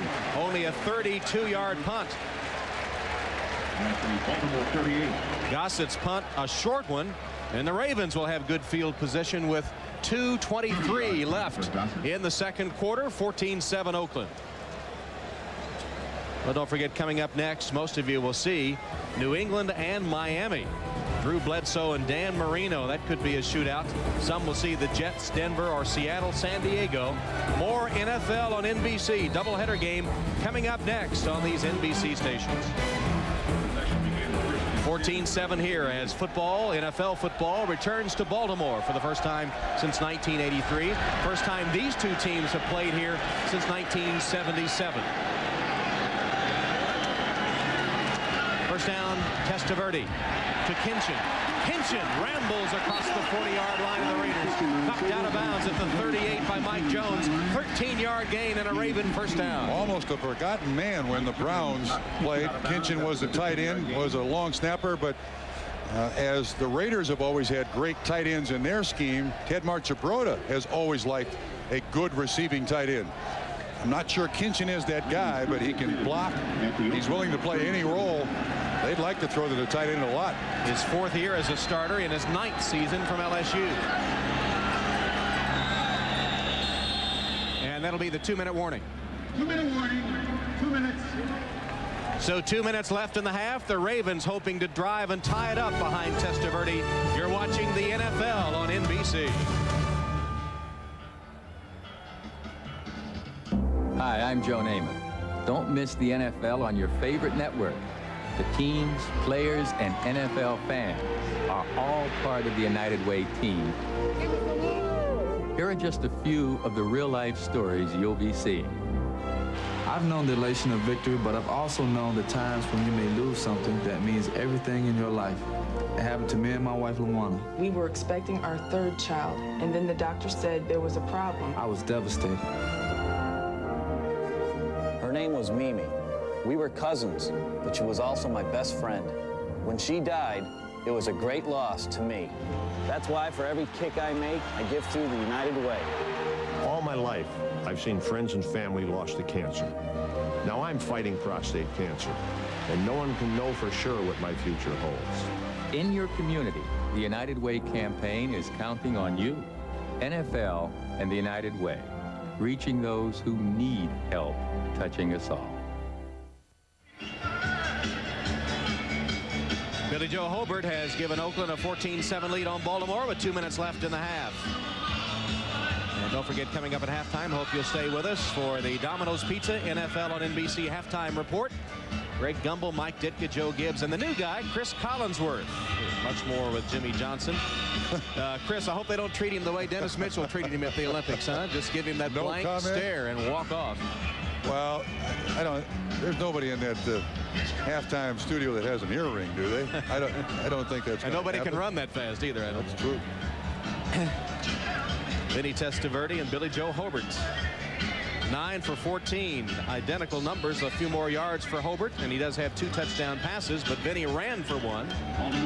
This kid is a free spirit, which makes him a natural Raider. A drama major at the University of Washington. Tried to sing yesterday when we talked to him. Now we said, please not. Yeah. Please not.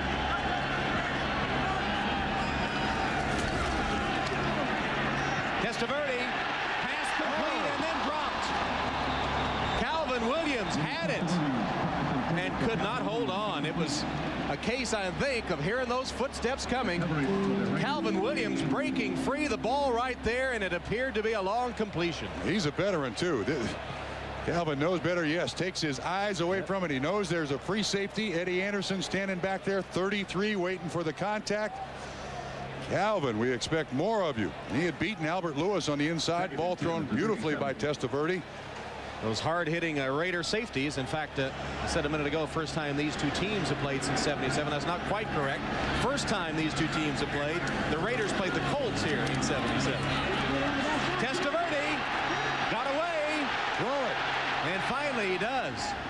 It's legal, of course, if you're chased out of the pocket. It took him a while to remember that, but he finally did throw it away. Again, good pressure by the Raiders defensive line. They come with a blitz. Biner blocking on Fredrickson. Oh, actually, it's Land. But you see Smith 94 pressuring him. Then Fredrickson 53. Vinny finally throws it. No loss of yardage. So on 3rd and long, Baltimore hoping to convert here. And in a game like this, too, the quarterback's clock gets set as to how much time he has to throw. Vinny's time is shortening here with this Raider defensive front. Testaverde managed to throw it away again. No flags are down. Chester McLaughlin had him. I thought he might be ruled in the grass. Yeah, but did you see Dale Hamer, the referee? Hamer is the only official on the field that can call intentional grounding. He happened to be in the right angle, saw Ernest Biner about 5 yards in front of him. Biner's going to release out of the backfield very, very late. And it almost looks like Testaverde is going to take a page out of Ken Stabler's book and throw it underhand. Hamer's just behind him, sees the attempt to Ernest Biner. No intentional grounding. So the Ravens will have to give up the football with 1:40 left in the half. Montgomery to punt for the 4th time.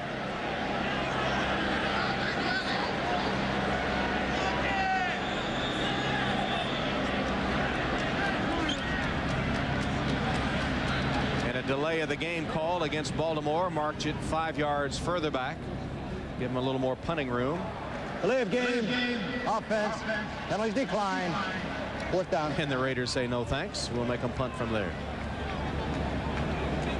That's Rusty Tillman on the left, the special teams coach of the Raiders. Mike White conferring.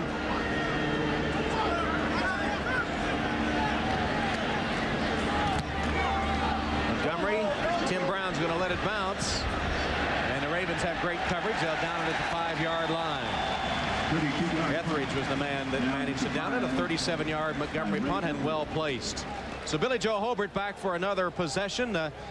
Billy Joe commenting on how it's going to be the answer to a trivia question. The first opposing quarterback to play the Baltimore Ravens. It's useless bit of trivia questions they're going to ask you in about 20 years. Like, who was the first quarterback to start against the Baltimore Ravens back in 1996? You know, somebody, you know, with the beer belly out to here and sloshing down, screaming, "That was Billy Joe!" So that was my comment to that. Billy Joe's got that dramatic actor look and voice, doesn't he? Goatee. Harvey Williams bangs out a couple of tough yards. And timeout. 83 on the play. Stopping the clock at 1:24. Billy Joe Hobert, last year I asked him, last year this time, what were you doing? I don't know why this seemed like a difficult question for him to answer, but the Raiders opened up against San Diego, and he was the emergency quarterback, the 3rd string quarterback. He's talking to Larry Kennan, the offensive coordinator there for the Raiders. He was Stan Humphries last year. He played very little until Hostetler got hurt. It was really up to Vince Evans to be the backup. And Haas, even though he's been banged around every year he's been with the Raiders, Hobert was Stan Humphries. So he ran the San Diego offense. Opposing quarterback. He played the part of the opposing quarterback in practice each week. And Billy Joe, the drama major, he said his dad got him into drama up until he was about 12 years old. He appeared in a lot of plays. He even had a hand in the death of Don Quixote in the play Man of La Mancha. That's where he got to sing. But athletics took over when he was about 12 years old. Hobart completes the pass to Derek Fenner out of the backfield, and he'll have a Raider first down to the 18-yard line. Knocked down by Eric Turner. Here's another reclamation project. Derek Fenner was in Cincinnati. They couldn't find any use for him. He comes out to the Raiders, and he looks in a lot better shape, contributing a lot more. That's the history of the Raiders.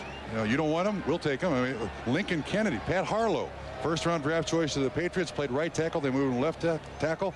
Lincoln Kennedy, last year at this time, weighed 400 pounds. The offensive right tackle for the Raiders. Now they got him down to 330, and he can play.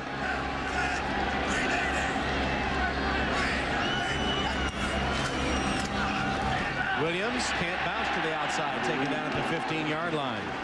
Penetration by Mike Caldwell.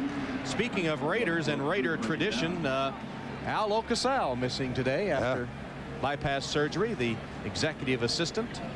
Triple bypass surgery, I might add. He hasn't missed many games. I talked to him yesterday on the phone, and he said he missed a game in 70 when Al Davis sent him out to scout an athlete they were going to draft. But get better, Al. Closing seconds of the first half, and there's the end of the second quarter. Ted Marchibroda, the new Baltimore Ravens, find themselves trailing at halftime. The Raiders up 14-7 on Baltimore. Now the NFL on NBC halftime with Greg Gumbel. Greg? This is the Domino's Pizza NFL on NBC halftime report, brought to you by Domino's Pizza. For hot and wow, call Domino's. Now. Welcome, everyone, to our studio here in New York. Greg Gumbel along with Chris Collinsworth, Mike Ditka, and Joe Gibbs. Our halftime score, 14-7, Raiders leaving the Baltimore Ravens. And early on in the pregame show, we talked about whether or not the Raiders can hold on without Jeff Hostetler at quarterback. Billy Joe Hobart's doing the job so far.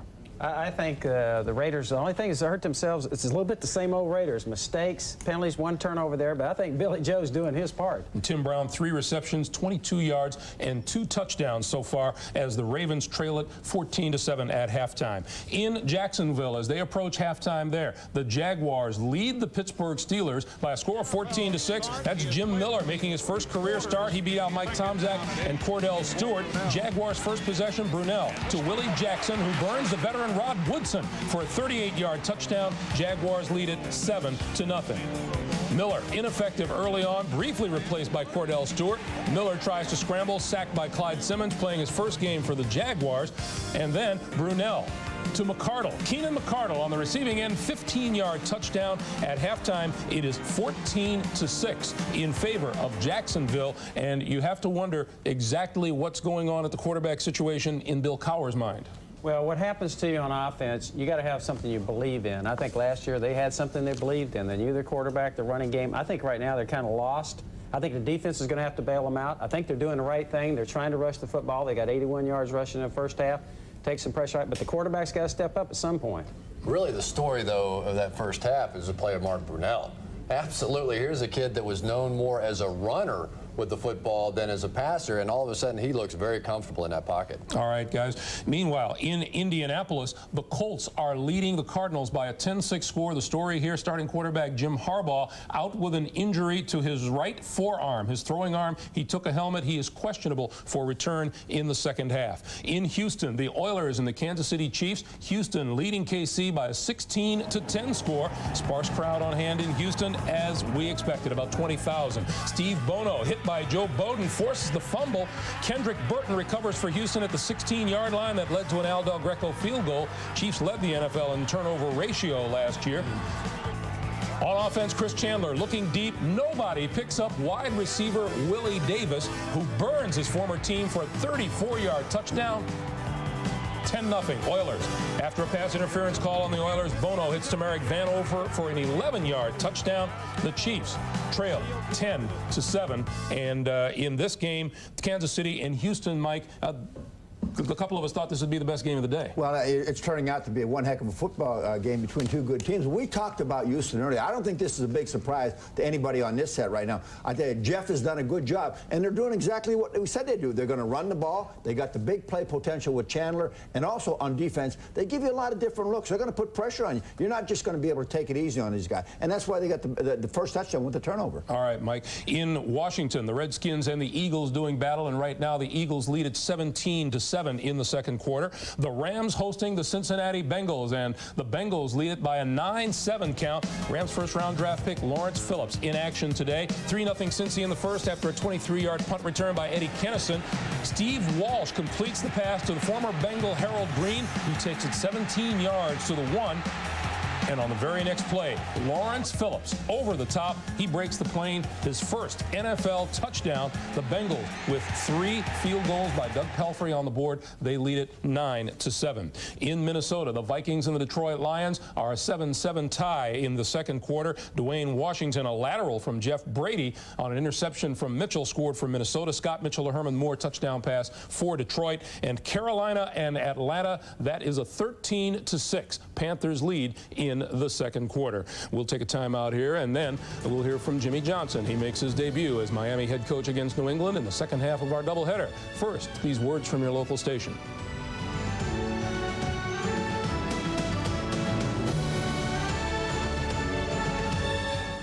Now another NBC flashback. When last we left Third Rock, the mission was in the grisly grip of Evil Dick. I'm your new High Commander. You will refer to me as such. Okay. Such. But what's this? Good Dick left whining in the cellar. And this fall, is Good Dick's fate hermetically sealed? Will Mary succumb to a monstrous mimic? Let Daddy drive. Is this life on Mars or Dennis Rodman on the one-hour season premiere? I'll give you $800 for this. The answer's this fall, NBC Third Rock from the Sundays.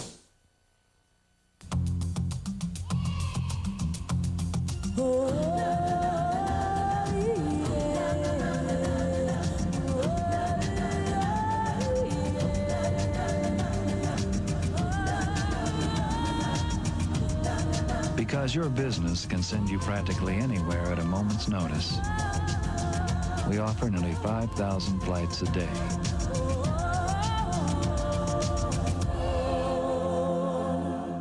When Volkswagen decided to make our mountain bike a standard feature on their new Jetta, we said, cool. We got a chance to check out their Jetta, and they got a chance to check out our bike.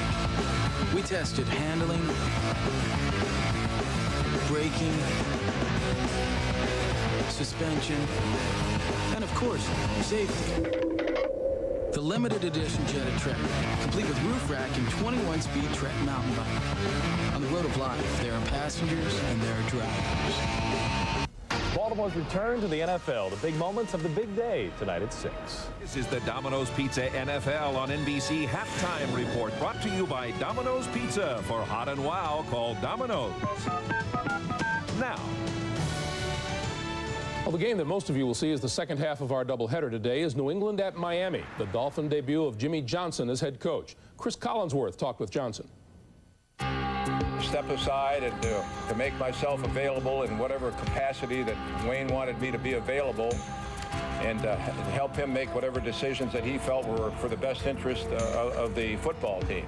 Don decided to retire, and then Wayne Huizenga, gives me a call, and even then I wasn't real sure. But when I sit down with Wayne Huizenga, and he really conveyed to me his commitment to be the best and do whatever it takes to be the best. And I said, hey, if I don't take this, I'll never coach again. And to me, that was a scary thought. How different is it now? Has it changed during the time that you were away? They say now that with the players and free agency, the players are more powerful. They're in more of a position to dictate policy, if you will. Is that true? Chris, it's not true. It's the same. Players are players. Players are going to do what you demand that they do. You've got certain expectations for them. They're going to do it.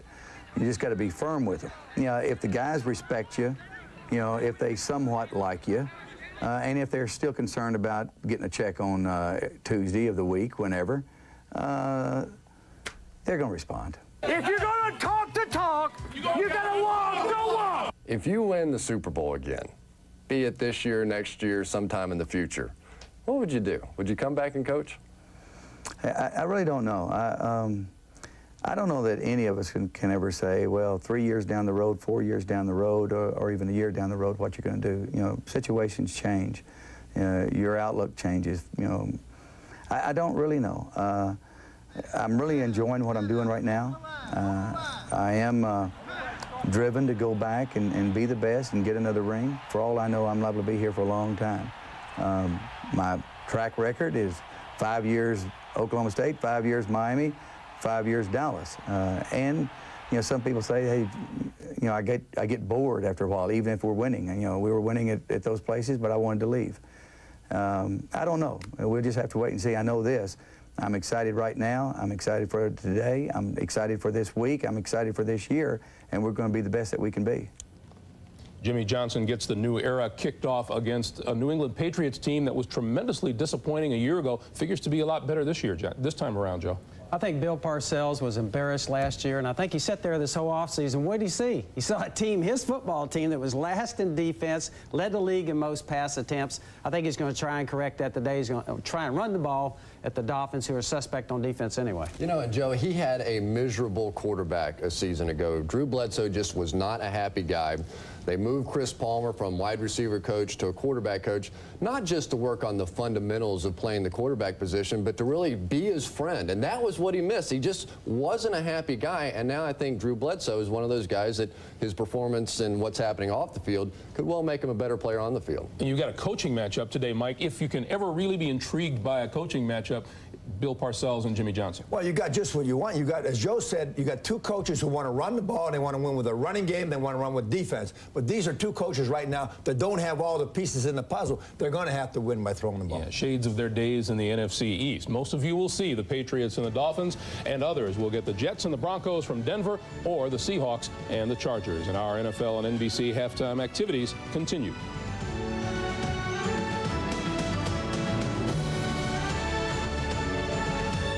There are few that know the truth. What you're doing can't stay hidden forever. The rest of us What's happening, John? have been kept in the dark. There are forces out there far more powerful. Until now. Who are you? Where the skies end, an invasion has begun. Welcome to the dark skies. NBC Saturdays in 3 weeks. Fire! Why not me?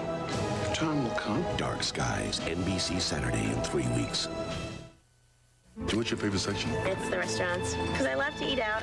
Of all the listings here, you're constantly thinking of where to eat, and they're all right here. I mean, you definitely don't have time to drive around, saves you gas and headaches, see different concerts, and then you can just look up in the front and it tells you all the seating. Bug zappers. Bug zappers. And it's got everything. Hi, it's nice to meet How are you? Thank you for coming. Bell Atlantic, the heart of communication.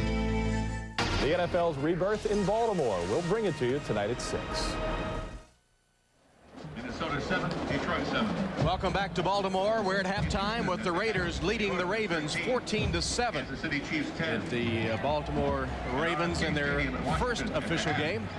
Playing pretty well, although the running game, which we knew would be a bit anemic, proving to be just that here in the first half. Yeah, when you can't run the football consistently in the NFL, you got to go to plan B, whatever it is. And when the game first started, Ravens were doing an excellent job of just getting enough yardage to keep that defense honest. But as the first half unfolded, the Oakland defense began to take over. Now, the first touchdown was a run by Benny Testaverde. It's absolutely amazing that he is the first guy to score a touchdown for the Baltimore Ravens, but he legs it in there pretty nicely. And then hands the ball off. We understand the Ravens are going to get that football back to save it for posterity, giving the fan one to replace it. But the Raiders came right back behind Billy Joe Hobart. This is a very nice throw by Hobart. Good strength on the arm. Tim Brown was open just for a second. There was a very small spot there for Hobart to get the ball in, and he did. Second TV, this is a gutty call. This is a simple square out in front of Antonio Langham. Tim Brown just gets in the end zone. Second score of the first half.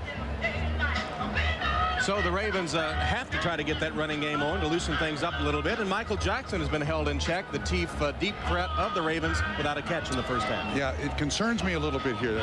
The Ravens have an excellent offensive line, but if they concede the run in the second half to the Oakland Raiders, I don't know what's going to happen to Vinny Testaverde. So they must keep trying to run the football, even if they have to go to some tricks. The problem with the Ravens is going to be that this is not an outside running team. If you look at their running backs, they're basically all fullback size. They don't have the speed to really get to the corner. So if you keep trying to run inside Oakland, they're going to smash you. Let's take a look at our Coors Light halftime stats. And the first downs all even. The rushing advantage to the Raiders. Passing yards as well. Total yardage 189 to 125 with a turnover apiece. Baltimore wins the possession time race, but trail on the scoreboard 14-7 as we get the third quarter underway.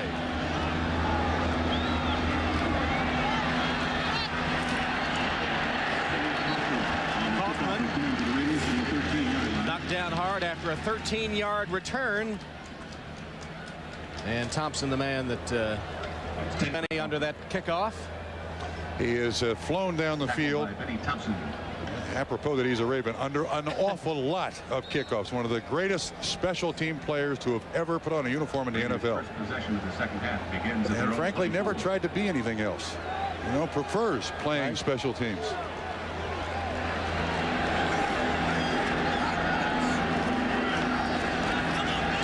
Hobart finds Tim Brown. A first down strike, covers about 9 yards. Isaac Booth makes the tackle, but again on first down, Billy Joe Hobart has been uncannily accurate, and that's the third catch of the day for Brown.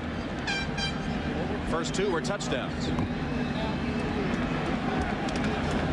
the first half, 2nd and 1. Quarterback comparison. 34. Billy Joe started slow, Vinny hot. The half ended, Billy Joe got hot, Vinny got cold.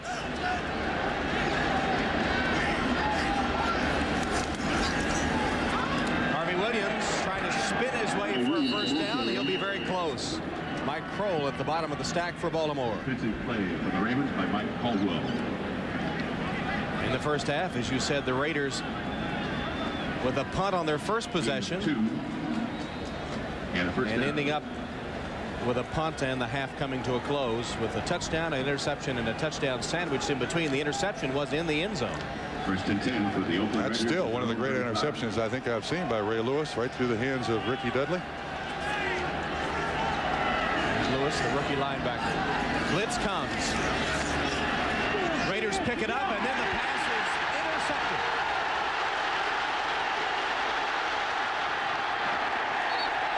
Antonio Langham breaking on the ball at the very last moment to make the interception. Flags are down as Billy Joe Hobart knocked him out of bounds.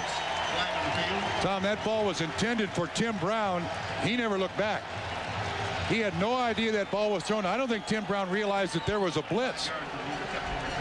Billy Joe Hobart did. And Tim Brown's supposed to at least turn around and look at the quarterback. Langham had a free shot at it. That'll be the second interception thrown by Billy Joe Hobart. As we mentioned earlier, the first one perhaps not his fault, but this one a mix-up between he and his receiver Tim Brown, and Langham played it perfectly. Tom, as you look back at the play after the penalty here, I think we'll see the whole thing unfold for us. Larry Kennan on the right talking to Billy Joe Hobart. He should be mad at Tim Brown.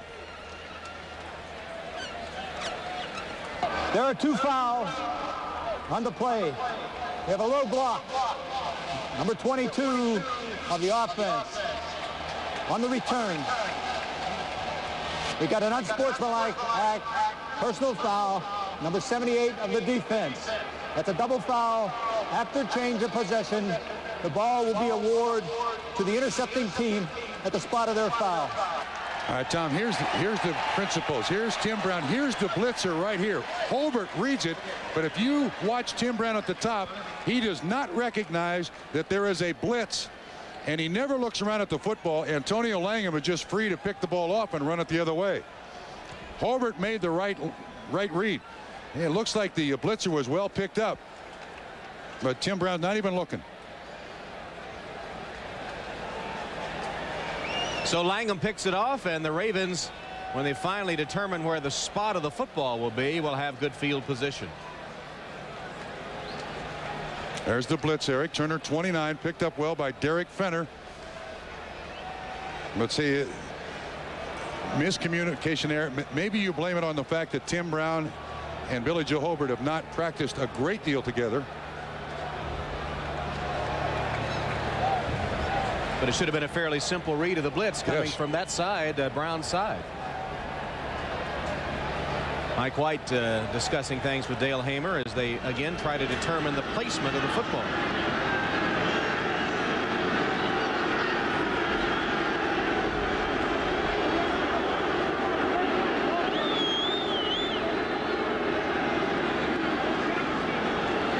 Well, you don't normally see a referee allow a head coach that much conversation, do you, Tom? Well, not often. I think that's a measure of how unsure the officiating crew is of this call, where the ball should be. Although I must tell you, I like the fact that in the last several years, maybe we compliment Jerry Seaman, you do see a great deal more conversation among the officiating crews, and I like that. And they also. Again, we have a double foul. After a change of possession, the ball will be awarded to the intercepting team at the spot of their foul. Yeah, that's pretty simple. Once Langham got the ball, any penalty, it's their ball. Right. Offsetting penalties, this is another play. Offsetting penalties like any other offsetting penalties. Spot where he goes out of bounds, that's where they get the ball. But now, the first crucial drive for the Ravens. Right here, get back in this football game. A chance for them to tie it up if they can score. They trail 14-7. Testaverde first down to Ernest Biner. The running game continues to produce few results. This one netted maybe a half yard. Anthony Smith hit him first. Fredrickson on the tackle for the Raiders. Ravens first half possessions. After 10 plays, a punt on their first possession, then a long 85-yard drive with Testaverde's run for the touchdown, then closing the half with 3 straight punts. And unfortunately, the crowd kind of left the game here after that touchdown. And the Ravens certainly wanted to involve this Baltimore crowd as best they could for as long as they could. Well, the running game continues to struggle. They got nothing on first down with a run to Biner. So let's see if Testaverde takes it to the air. He will. Blitz comes. Testaverde got away for a moment. And not for long. That'll be ruled an incomplete pass. Russell Maryland was the man on Testaverde that time in the second wave. Again, just enough of a protection breakdown that Vinny couldn't really set. It looks like Swilling comes, and when you assign a running back to block him, there was Carwell Gardner, flushed him, and then you saw Jerry Ball go right by Testaverde. Maryland finally with the contact. Watch 56 Swilling. He just flushes him enough. That's Jerry Ball, 93. And I think this is a throw as Russell Maryland piles on him. Third down. Again, the Raiders come, and they've got Vinny once more. This one back to the 35-yard line. Third sack of the day for Oakland. It's Albert Lewis from the corner, and he got help from Andre Bruce. And that's the down that every team in the NFL feels like they have to avoid against Oakland. I mean, second down and long, third down and long. They have too many good pass rushers. They don't run designer sacks. It is man on man. You beat your guy. Here they have Anthony Smith, 94, drop out a little bit. That's why Albert Lewis is free again on a running back to make the sack of Vinny Testaverde. So fourth down, Montgomery will punt. Tim Brown standing at the 10.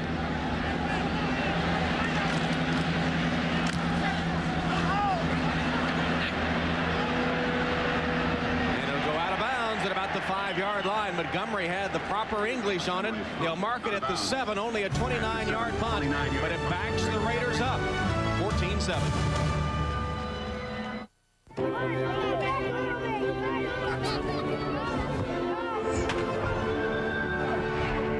Holy smokes!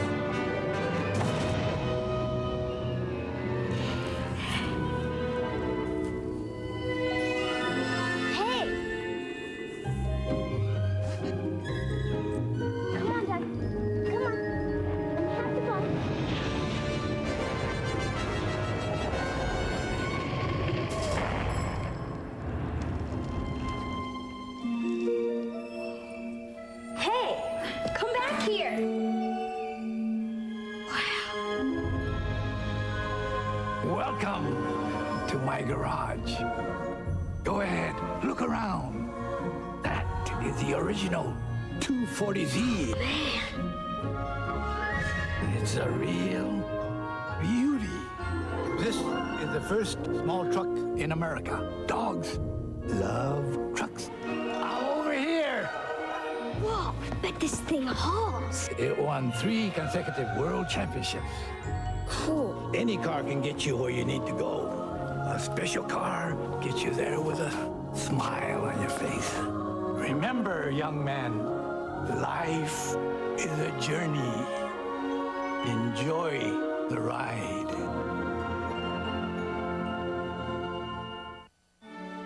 The NFL on NBC is brought to you by Nissan, who reminds you that life is a journey. Enjoy the ride. By UPS, the official package delivery company of the NFL. By Reebok, are you prepared to say, this is my planet? And by Nicotrol, 6 weeks, 1 step. Take control with Nicotrol. A lot of activity down around Baltimore's Inner Harbor on this Labor Day weekend, and a full house here at Venerable Memorial Stadium, where the new Ravens trail the Oakland Raiders 14-7. Baltimore's had 6 possessions in this game. They had 8 of their 10 first downs in the first 2 possessions. Wow. They punted 4 straight times. Had great field position there and unable to capitalize on it. Give the ball back to the Raiders.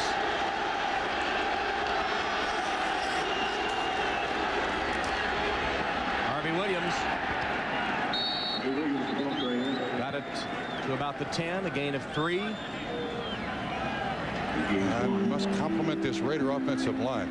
Not been together for very long, just frankly 2 weeks together when Harlow moved out to left tackle. They have actually done a very, very good job of protecting Billy Joe and some running. Not great running, but just enough to control the line of scrimmage. So Wisniewski, one of the veterans, Pumbaa, 66, Gogan, Lincoln Kennedy, all done an excellent job. See the other scores. Philadelphia leading at RFK, not far away.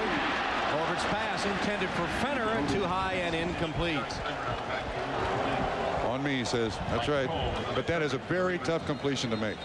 When you have a running back or a receiver running straight away from you, that's the hard one to try to complete. And Greg Fenner just couldn't quite free himself up to make a good attempt at it.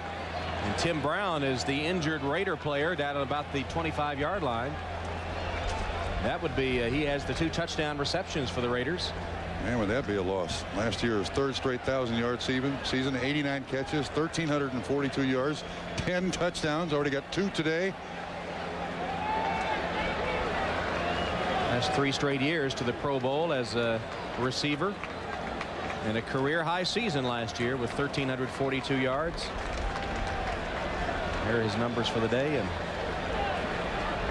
they only dressed 4 wide receivers for the game, did the Oakland Raiders. So they're already thin in the ranks. See if we can pick something up.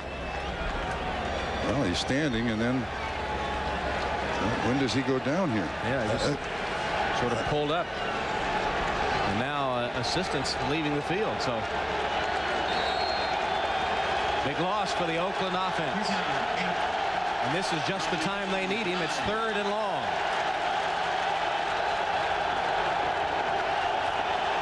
Kenny Shedd has replaced Tim Brown. He's at the top of the screen. Hobart. Fumble. Raiders pick it up. Picked up by Lincoln Kennedy, but he's immediately jammed to the turf.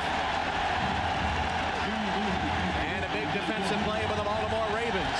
It was Gerald Williams that knocked the ball loose from Billy Joe Hobart.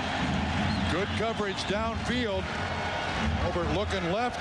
And one of the things when you've got a receiver as great as Tim Brown, he's generally the guy you look at first. Yeah. Tim Brown's not there anymore now. Where do I go next? Here's the Raiders punter. Lewis is deep for receiver. So a tough spot for Jeff Gossett. Jermaine Lewis try to get a good return. He'll start at his own 47.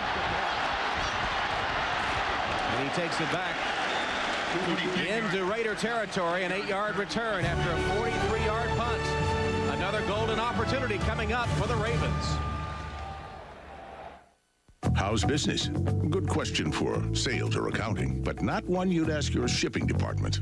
Until now. Introducing UPS Online. Powerful software, not just to point, click, and ship, but to tell you how a product is moving in the Northeast. Customize delivery schedules. Even prepare export documents. With UPS Online, your shipping department becomes a high-speed on-ramp to the information highway. UPS, moving at the speed of business.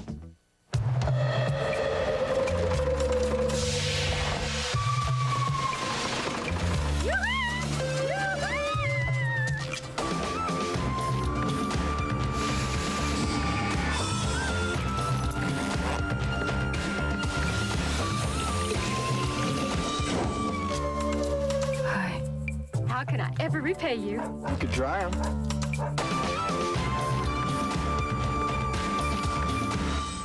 It's fall. That means two things: football and projects. That's why we're having the True Value Kickoff Kick-In sale. We're kicking it off by kicking in bonus items and extra savings, so you can get all those projects done and still have time to enjoy the season. Get True Test Easy Care Paint just $9.97, our lowest price of the year. We'll kick in a poster painted by an NFL quarterback free. True Value, official hardware store of the NFL and homes everywhere. When a crime can't be solved and time is running out, they call her. I just sort of picture it happening. Profiler, coming to NBC Saturdays in 3 weeks. Coming up next, Jimmy Johnson premieres in the AFC when he leads the Dolphins against Parcells and the Patriots. Or regional action next on NBC. Tom Hammond, Bob Trumpy again from Baltimore, icing the calves of Tim Brown and Harvey Williams, too. Yeah, that's good news because he walked off the field like it was a knee injury. That's just cramps from the heat. Like 85 degrees, some humidity here. I don't think that's a pull of any sort. Sometimes you tape your legs somewhere. It kind of, you don't get enough circulation. Also, those black socks that they wear, yeah, that's just treating cramps. So. The Baltimore Ravens series begins first and 10. As he runs this pattern, it didn't appear that he pulled a muscle at all in any way, but I think that's just cramps. We can expect to see him back. Ravens with a first down in Raider territory. Testaverde's pass over Ernest Biner and incomplete. Looked like he wasn't expecting it. Yeah. Rob Fredrickson defending. And that's on previous pressure. Vinny had a moment to hold the ball, wait till Biner got his head turned around. But Testaverde's been pressured so well by this Oakland front seven, actually, not just front four. He was a little quick with that delivery. And here's the no huddle. Vinny has not hit a pass. He's 0 for 3 in the second half. Same play. This time he hits Biner, but very little gain. Rob Fredrickson again defending and knocked Biner to the turf immediately. Gave him about 1 yard. And Testaverde calling the plays here, just as Marchibroda kind of handed the job off to Jim Kelly up in Buffalo. Testaverde running the offense. This is something they practice on a weekly basis. Interesting, they waited until the second half to spring it on the Raiders. Here's another out pattern, this one to the tight end Kinchin. Fredrickson again is the man covering, and Kinchin should be close to a first down. Let's see the spot. Second catch for the tight end. And yes, he will have the first down. This hurry-up offense, or at the line of scrimmage offense, will slow a pass rush down. Ravens first and 10. Ravens trying to get something going after sputtering offensively. Latter stages of the first half, opening of the third quarter.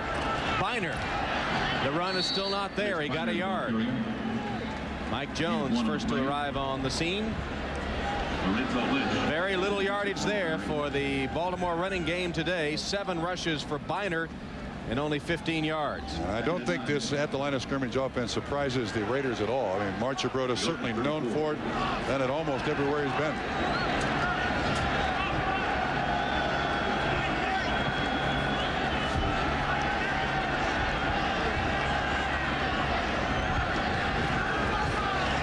Testaverde wide open. Michael Jackson Jackson with his first catch of the game. Hit immediately by Terry McDaniel, and Testaverde went down in the rush with the pass good for 21 yards and a Raven first down. That's a big catch for Michael Jackson, too. He should be the go-to guy for the Ravens this year.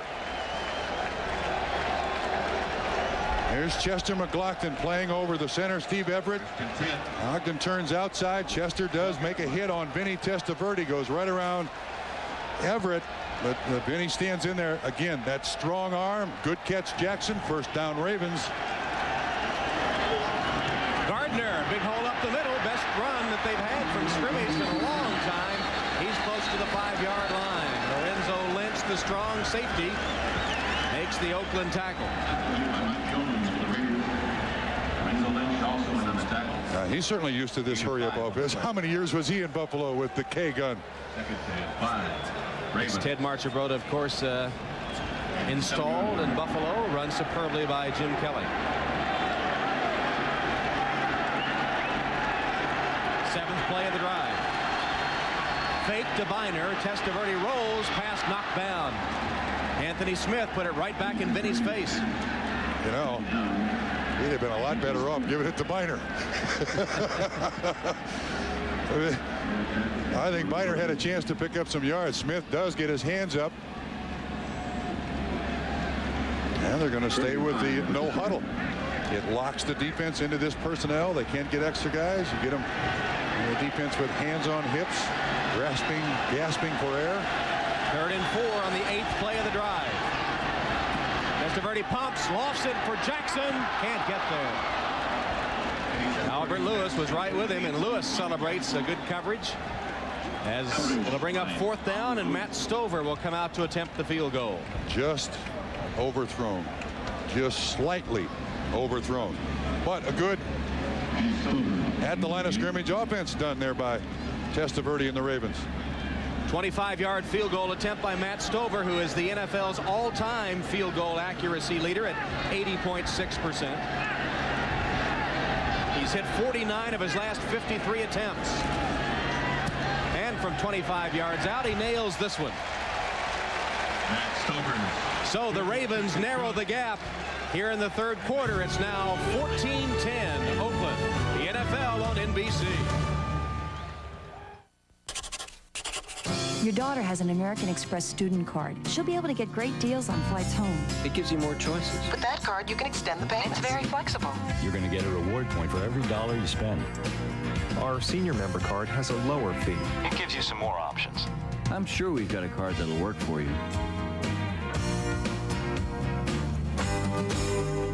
Whoever you are, American Express helps you do more. Everything you've ever read or anybody's ever said about Darlington is true and then some. Things happen quick. Trouble happens quick. You know, it's a tough racetrack to race on. You look at the wall and see all the tire marks, see all the places people's made mistakes. You have to drive it to understand how tough it is and what they mean when they say too tough to tame. Busch Beer is proud to bring you the great tracks in NASCAR, now featuring the Darlington Raceway. You're on the edge all the time here. I mean on the edge. Did you reserve the car with Hertz? Not exactly, but it's a good deal. Are they as fast as Hertz? Not exactly, but what's the rush? We're on vacation. Dad, are we lost? Hertz gives you computerized directions. Honey, this is not exactly Hertz, okay? I hope they have the same emergency road service as Hertz. Not exactly. In Rent-A-Car, there's Hertz, and there's Not Exactly. Make sure you choose the right one. Are you sure this is the way to the hotel? Not exactly. Did you hear that? In 63, he entered the center. He's already demonstrating more talent than any of our others. In 96, he'll escape. He's a pretender. I can be anything I want to be. A new hero is out there. Santa wants him alive. Preferably. Saturdays this fall, the masquerade begins. You a doctor? I am today. The Pretender, NBC Saturdays this fall. Tim Brown testing those legs, those calf muscles, to see if he'll return on this upcoming drive for the Oakland Raiders as Stover kicks off for Baltimore. Shedd and Kaufman, the deep man. Kaufman retreats, and Stover got a leg into that one. It'll be down in the end zone for the touchback. Coleman Coughlin fumbles and covers it in the end zone for touchback. Well, a moment ago we saw Tim Brown, and now, yes, we'll wake up the echoes in a couple of weeks as we'll return to South Bend, where the Purdue Boilermakers, waxed pretty good by Michigan State, had the unenviable task of invading Notre Dame to take on Ron Paulus and the Notre Dame Fighting Irish. The Irish open up Thursday at Vanderbilt, and then they'll take on Purdue in 2 weeks here on NBC. 2 weeks from yesterday, as a matter of fact. Purdue ought to go to 2-a-days right now after what I saw against Michigan State. Billy Joe Hobart pitches to Harvey Williams. Williams takes it 4 yards. With Hobbs and Brown trying to block it from Ray Lewis on the sideline. Ray Lewis with a tackle. Brown still on the sideline. We see him trying to test out. And Darryl Hobbs is the man that's in there for him. I don't see any of those cool fans that you generally see here on the NFL sideline try to help the players, but you do see an awful lot of Raider players over there with the cold towels over their head. Humidity's high here today. Fenner in motion, setting in the slot. Fake the run. Hobart rolling and hitting Fenner out of the backfield. He's got a first down to the 40-yard line. So Fenner went in motion, stopped in the slot, then crossed the field and got a 15-yard reception, his second catch of the day. There's a flag down. And Tom, they set this up in the first half. Fenner's going to come right across here, and in the first half he blocked. And you see the defense expecting the run. The roll by Billy Joe Hobart, the throw back in the middle. Fenner makes the catch. It's a first down, and it looks like the penalty is against the Ravens. Ray Lewis, the penalty declined, and Lewis was the man that should have been defending Fenner out of the backfield. As you saw that replay, he didn't even see him. That's one of the things, though, that good offenses do. You set up a play you're going to use later. Bring Fenner in motion. This time he fakes the block. It fooled the defense, and Tim Brown back on the field. So a huge sigh of relief in the Bay Area. Reverse, and Brown is whacked at the 30-yard line by Tim Goad. That'll give you cramps. In places other than your legs.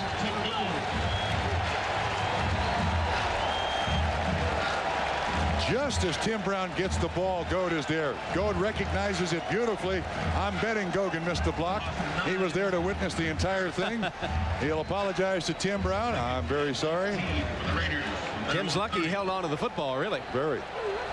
Mark it all the way back to the 30-yard line. 2nd and 19. Pressure on Hobart. Out of the backfield to Williams. Short gain, only a couple of yards. Well defended by Isaac Booth. Tom, Ravens that time with just a 3-man rush. 8 guys in coverage.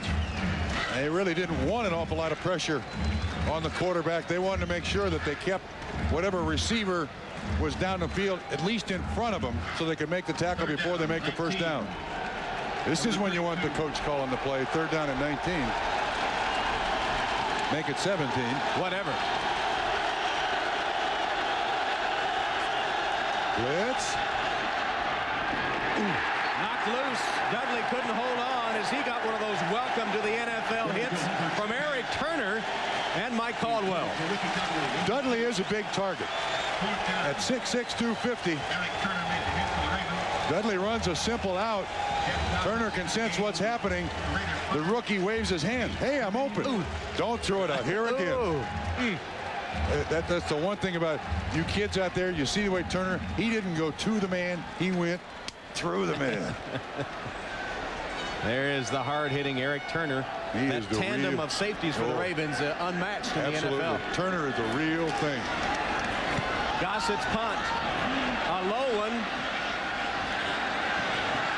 Lewis lets it bounce and then is taken down for no return on the play by Dan Land. A 39-yard Gossett punt. Ravens will have it back, trailing by 4. All across America, you're there to see us through. Just around the corner, a neighborhood Jiffy Lube. Since 1979, Jiffy Lube has serviced over 100 million cars. Jiffy Lube's signature service, and we offer Pennzoil. 3,000 miles, you make us smile. America's Jiffy Lube. Jiffy Lube, America's favorite oil change. Time. It fools you. You think you have all the time in the world, and then one morning you wake up and you're older and getting closer to retirement. But many Americans haven't saved enough to enjoy it. That's why there's Sun America. Ask your financial advisor about us today. Because it's not just your retirement, it's your future. Look to the sun. Sun America. Herman Mortgage, right? Don Cornelius, I've come to ask you a favor. Don Cornelius, can you teach me to dance?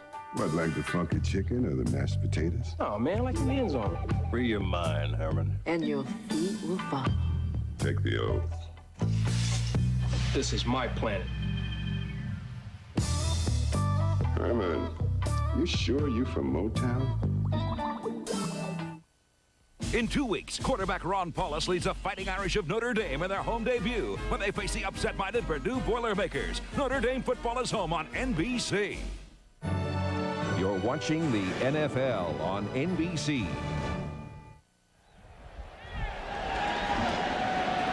Oakland clinging to the lead despite an anemic start to the second half. 3 plays interception, 3 plays punt, 5 plays punt. And the Ravens take over at their own 26-yard line.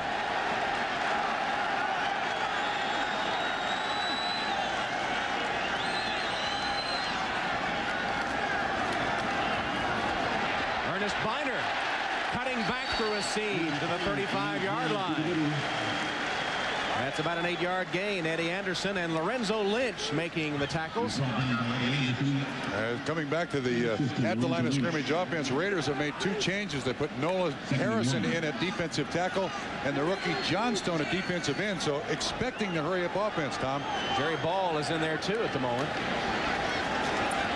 Short drop by Testaverde, hits Kinchin at the 40-yard line for a first down. Greg Beekert tackles him, but Kinchin's 3rd catch nets the Ravens a first down. Now, again, we should go through this. This is not a hurry-up offense. It's not designed to go quickly, but it's just at the line of scrimmage.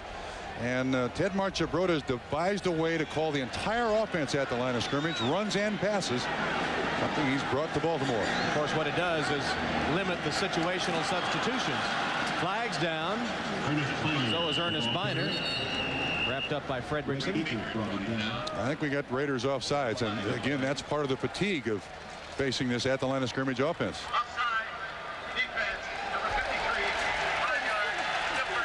Fredrickson offside. He's allowed to adjust at one time. And it's been a chorus of offsides for the Raiders all afternoon. So Tim Brown is going to head to the locker room for examination. We don't know if he can return or not. We'll try to get word. Testaverde. Plenty of time. And again, it's Kinchin who rambles to the 30-yard line and to the 25. Dragged down by Mike Jones. Brian Kinchin has been a potent weapon out of the backfield for Vinny today. That one covered 29 yards. It's his 4th catch. Good protection for Testaverde because Kinchin had trouble getting away from Jones, the linebacker. But he did an excellent job. And, you know, we mentioned, look, Raiders are taking, they tried to make a substitution.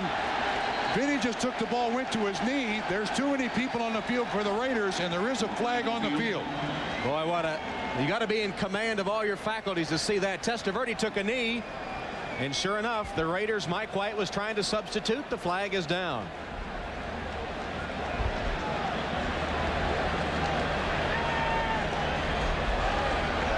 Remember when we went through this back in the late 80s with Cincinnati and Buffalo? Right. What a controversy it was.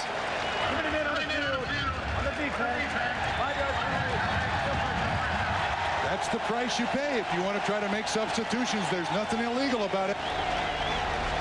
Marchibroda knows how to play this beautifully, but here's the 3 guys trying to get off the field. Testaverde very smart, sees it, takes a knee. And called for the snap immediately. Wasn't supposed to be that quickly, but he saw it and called for the snap. Reverse, Alexander's in trouble. He's tackled back at the 35-yard line by Swilling. Oh, Swilling smelled that reverse from the start and made the play. Loss of 14 on the play. 14-yard loss. Boy, he was not going to be fooled either. He sees it immediately. Well, great speed. Alexander can't get around him, can't get through the tackle. Big loss for the Ravens. 2:45 left, third quarter. 14-10 Oakland. Testaverde completes it to Gardner. He's down by Fredrickson at the 30-yard line. Fourth catch by Carwell. Again, just enough pressure on Testaverde to get him flushed out of the pocket where he can't really concentrate on who might be open downfield. It's going to be third and very long for Testaverde and the Ravens. At the Oakland 30. And also make this on a long count. Maybe you can get a 5-yard play here. Raiders do like to jump off sides. Testaverde is under center, not in the gun. Jackson short of the first down at the 18-yard line. Albert Lewis made sure he didn't get first down yardage. I don't think there's any choice about going for it on fourth down here. They've not been able to run the ball very well. You got to take the field goal. And the field goal unit is greeted by a few boos from these football-starved fans in Baltimore. They didn't wait 13 years to see a field goal attempt, they say. But I think this is a percentage play against this defense, yeah. 37-yard attempt by Stover, who hit his other from 25.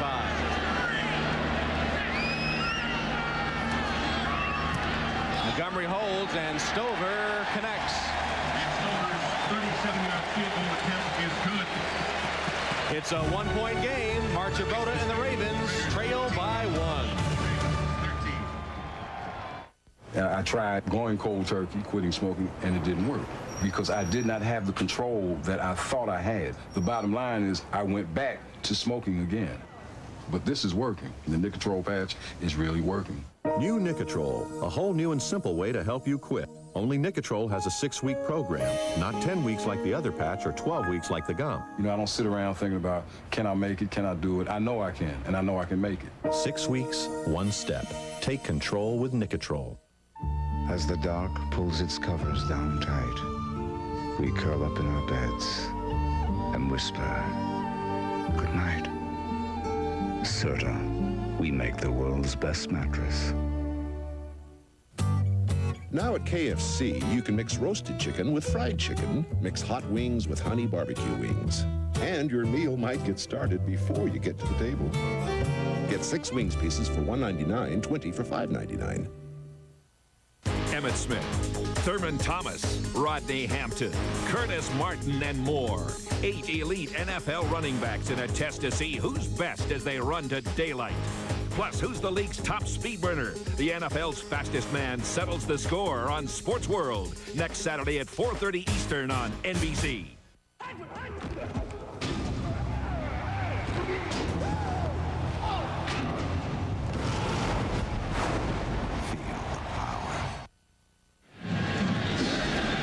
.13 at the 117 mark as Matt Stover now has hit 51 of his last 55 field goal attempts. He's gotten the last 6 points for the Ravens to close the gap to 1.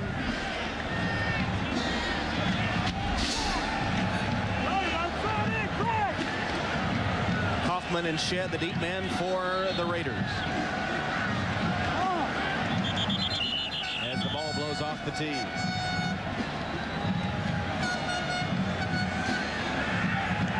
Ravens defense has been one of the stories of this third quarter. They have bottled up the Raiders. The offense has been able only to get 2 field goals, but the Raiders really have not threatened in this third quarter. Stover's kick. Kaufman, a yard deep. Napoleon Kaufman, what a great move. Just back to the 20-yard line. Brings it out to the 20 and a 21-yard kickoff return. Well, Ted Marchibroda said you don't have to be fiery to coach your team. The gentleman is fired up after that last field goal pulled them to within 1 point. Is that one of the assistants saying, watch that heart, Ted? But how about Ted Marchibroda, coach for the same franchise in 2 cities, the Colts, and the same city for 2 franchises, the Colts and the Ravens. He's one of our favorites, Ted Marchibroda. Hobert with a hand to Kaufman, and Napoleon has a short gain. The word on Tim Brown, he went to the locker room to get IVs to help him with that cramping situation. He is expected to return after getting the fluids. And meanwhile, Darrell Hobbs is the man replacing him. Hobbs in his 4th season from Pacific. Not a good start in the second half for the Raiders. Interception and 2 punts.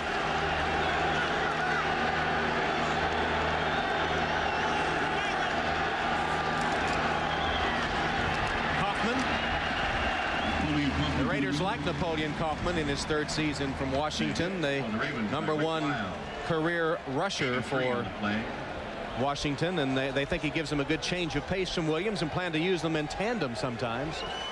Excellent receiver, too. Not a big target, but if they need to throw it to him, he can catch. And for a kid who was 5'8", this kid is really put together. And the final seconds of the 3rd quarter will tick to a close at the end of 3. Oakland leading Baltimore 14-13. We'll return to Baltimore after these messages from your local station.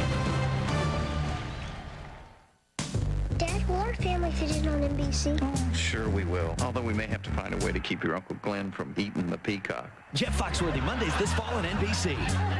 I'm an advertiser in the Yellow Pages. Okay. I'm an auctioneer. This is something which they keep around. They'll pick it up. They'll call me. And that's what it means. It means business for me. They can't miss that phone number, so they'll call us up and they'll just inquire. You're the first auctioneer I've ever met. Really? Okay. All right. What am I bid? I got $10 bid and out, 15 bid and out, 20, got 20 bid and out, 5, sold $20. How are you? Thank you for coming. Bell Atlantic, the heart of communication. It's taken an entire year to build. Along the way, things were changed, rules broken. Now it's finally ready. Announcing the Dodge Summer Clearance with great deals on nearly every 96 Dodge left in stock. Plus, get up to $4,000 off on Dodge Dakota or low 1.9 financing on select cars. Better act now, because summer clearance means our best sales year is nearly over. And it will take another 12 months to build our next one. Well, it's up early in the morning before daybreak. Take a walk with the farmers to see what they're growing. I've seen some beautiful fields, and I've seen a lot of nice local produce, fresh quality merchandise. It's pulled in the morning and shipped in the afternoon directly to our stores. And you can't get it much fresher than that. You know that it's good, and it's fresh, and it tastes homegrown. I'm pretty picky. If it doesn't taste good, then it doesn't come to Giant. Baltimore's return to the NFL, the big moments of the big day, tonight at 6. This telecast is presented by the authority of the National Football League and is intended for the private use of our audience. Any rebroadcast or other use of this telecast without the express written consent of the NFL is prohibited. Tom Hammond, Bob Trumpy ready to start the 4th quarter as football, NFL style, returns to Baltimore. The Oakland Raiders, blanked in that 3rd quarter, have their lead trimmed to only 1. And they face a 3rd down here. 3rd and 5 for Oakland at their own 25-yard line.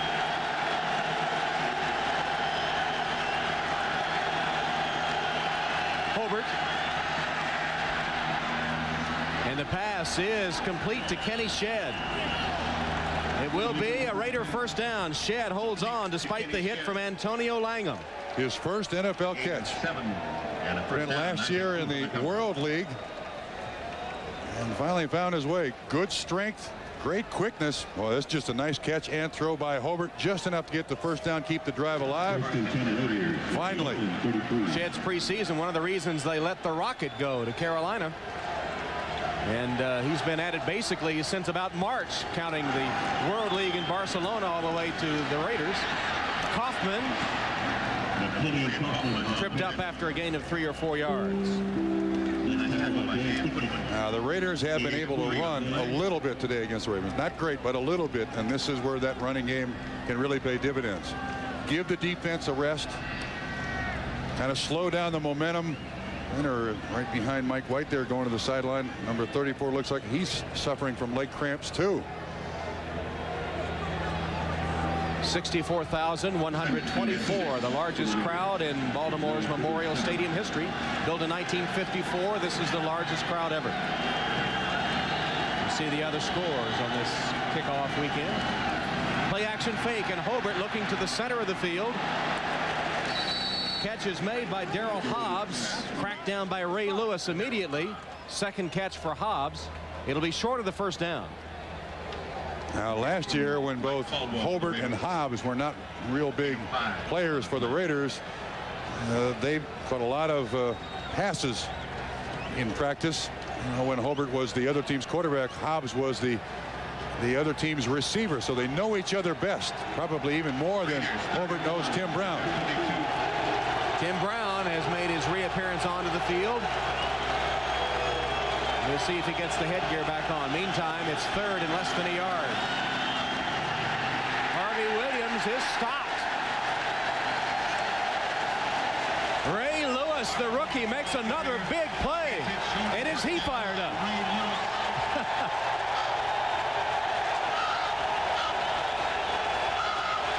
There are a bunch of them there. Not just Lewis, but we'll take a look at an isolated Lewis. Great pursuit angle. Looked like Joe Asco tried to make a block on him. Number 35. Lewis got right inside it. Stops Harvey Williams. He knows how to celebrate. The exuberance of youth. So the Raiders will have to give it up again.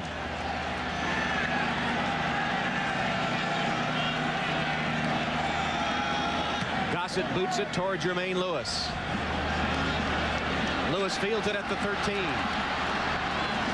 Got in a little bit of trouble with his own man, running into his own player, and had only a 4-yard return after the punt had covered 46 from Gossett. We'll return to Baltimore in just a moment.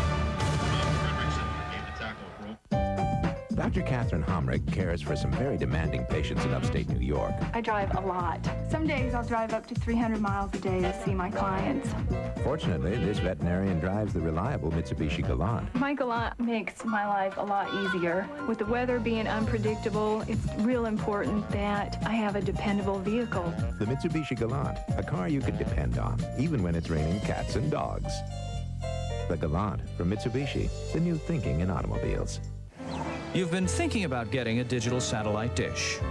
And thinking some more. Well, think about this. The people at Radio Shack can answer your questions. Plus, now they've got great deals. Own an RCA brand DSS dish with programming for about $1 a day plus installation. Up to 200 channels of select movies and sports available on USSB and DirecTV. Think about it. Better yet, stop thinking about it. Radio Shack. You've got questions, we've got answers. Wrangler jeans, available in the 2 colors boys prefer most, black and blue. Wrangler, real, comfortable jeans. Pine Lake, 3 friends, 3 pair of Wrangler jeans. Everybody's comfortable, even the fish. Wrangler, real, comfortable jeans. The NFL on NBC is brought to you by the car you can depend on, the 1996 Mitsubishi Galant. By AT&T, your true choice. And by McDonald's Arch Deluxe. It's the burger with a grown-up taste. NFL football back in Baltimore, first time in 13 years, and a record crowd at Memorial Stadium where seats were added for this Ravens debut. And the Ravens trade out here. Testaverde lofts it for Jackson. Oh, what a catch! 2 great ones, Michael Jackson and Albert Lewis battling down the sideline. Jackson had a little push. He had more than a little push. But he got away with it for 26 yards. And he puts just enough air underneath this ball that Jackson can make the adjustment. And yes, there was contact between both. No flags. First down, Ravens. 3 catches, 60 yards, all in the second half for Michael Jackson.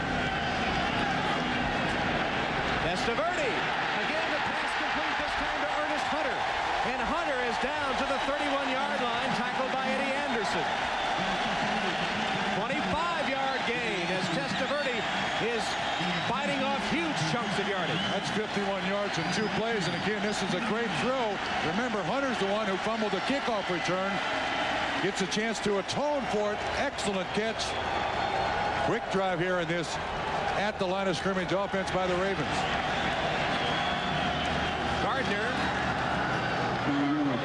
got 2 or 3 yards. Second effort got him more than that as he somehow squirts close to the 35-yard line. Mike Jones was first to arrive. The Ravens less than 60 yards rushing, 58 on 16 rushes. And starting to go more and more to the air with success, and looks like more cramp problems as several of the Raiders have been hit with cramps, including Tim Brown. Although this is Anthony Smith. Now, you're not sure when you face this at the line of scrimmage offense. I don't get a chance to catch my breath, whether it's injury or stop the clock a little bit, give us a chance here. Meanwhile, the numbers on Vinny Testaverde. He's passed for 250 yards, hitting 18 of 30 in the second half. 9 of 13, and still ticking because he's looking sharp so far on this drive. And you know, I think there are a lot of people around the NFL who have been Vinny Testaverde watchers who would have said without doubt he could not run the at the line of scrimmage offense. The tag was at Tampa and everywhere else he's been, you know, Vinny's not really smart enough to do all this. Well, Don Strock has great faith in him. Ted Marchibroda knows how to coach it and teach it. And Testaverde's looked his best in this at the line of scrimmage offense. On Saturday nights, Testaverde takes over the role of teacher as he goes over the plays with the other members of the team.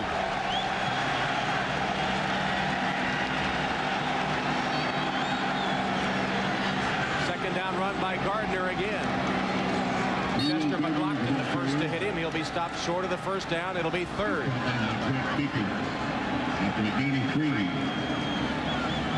Now substitution. Smith comes back in. 94 in the background. How serious was that injury? 22. And just 30 seconds more air. You know, that you can recover. Jerry Ball just getting on to it. They ran the play. This will be a free one. Well, it should be. No flag is down. There is one finally. Okay. And the Ravens had the first down anyway. Yeah, it was Russell Maryland again who was trying to get off the field. Those big guys just can't get off in time. If Testaverde sees them, they're dead.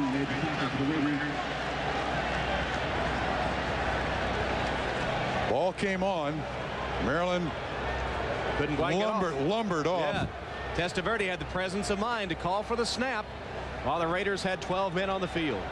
2 minutes in on the defense. 5 yards. First down. Last time Vinny just took the ball and went to a knee. This time they run a play, and you're going to see Russell Maryland attempting to get off the field. He's not even close. First and 10 Ravens. 10 penalties, 50 yards against Oakland. Well, we talked about the Raiders and how so many players have a rebirth. Could this be Vinny Testaverde's rebirth with the Ravens? Steps up, gonna run, away from one man, another. Oh, Testaverde to the 5-yard line, first and goal Ravens. Is that Marcus Allen? Yes. But Tom, part of that is fatigue. 52 Jones, the linebacker, the first one to miss the tackle. And this was just a very haphazard attempt. Watch Jones. Really doesn't try that hard right here. And then he ducks under Smith, who was supposedly injured. Again, an attempt at an arm tackle. Again, that's part of that at the line of scrimmage. Tire the defense out. Take advantage of it. Testaverde's averaging over 6 yards a carry. First and goal. Miner couldn't quite get there. Stopped at the 2, second and goal. Look how slow the Raiders are getting up. And that's the effect that Ted Marchibroda and the Ravens want. The hands on hips. That's exactly what they're looking for. Hot day, you show cramps, we're going to wear you out even more. I'm surprised the Raiders don't take a timeout here.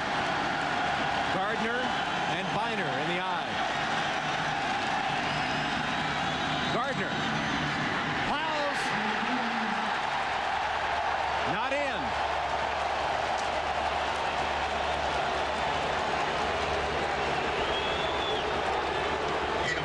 Did not break the plane of the goal line. They'll set the ball just short and make it 3rd and goal. Well, this is strength against strength. The offensive line of the Ravens, the defensive line of the Raiders. But this approach by the Ravens, it certainly looked like he was in, but this approach by the Ravens has really neutralized that defense, and the Raiders do take a timeout. So the Raiders try to regroup in the shadow of their own goal line. Did Gardner score on that last play?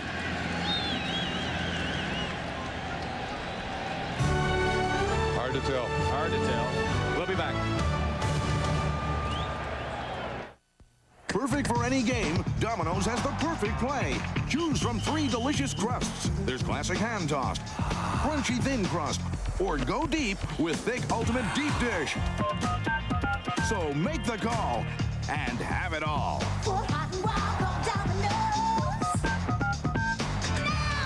Call now, and you can enjoy a delicious Domino's pizza during the game. And why not add some of Domino's spicy buffalo wings or steaming hot breadsticks? Just what you need from the Cooke that takes your breath away. More oxygen. Introducing the all-new Mitsubishi Eclipse convertible. It has quite an effect on drivers, too. The new Eclipse convertible from Mitsubishi.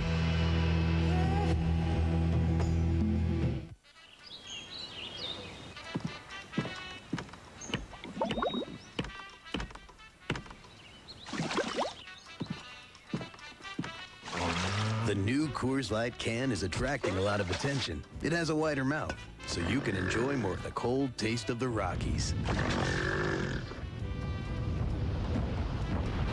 Get ready to quench your giant thirst with the new wide-mouth can from Coors Light. The NFL on NBC is brought to you by Domino's Pizza. Call now and enjoy a hot, delicious Domino's Pizza during the game. For Hot and Wow, call Domino's now. Back at Baltimore, where the Ravens are knocking on the Raider goal line. 3rd and goal inside the 1. 9th play of the drive. What'd you say? Ravens knocking at the goal line?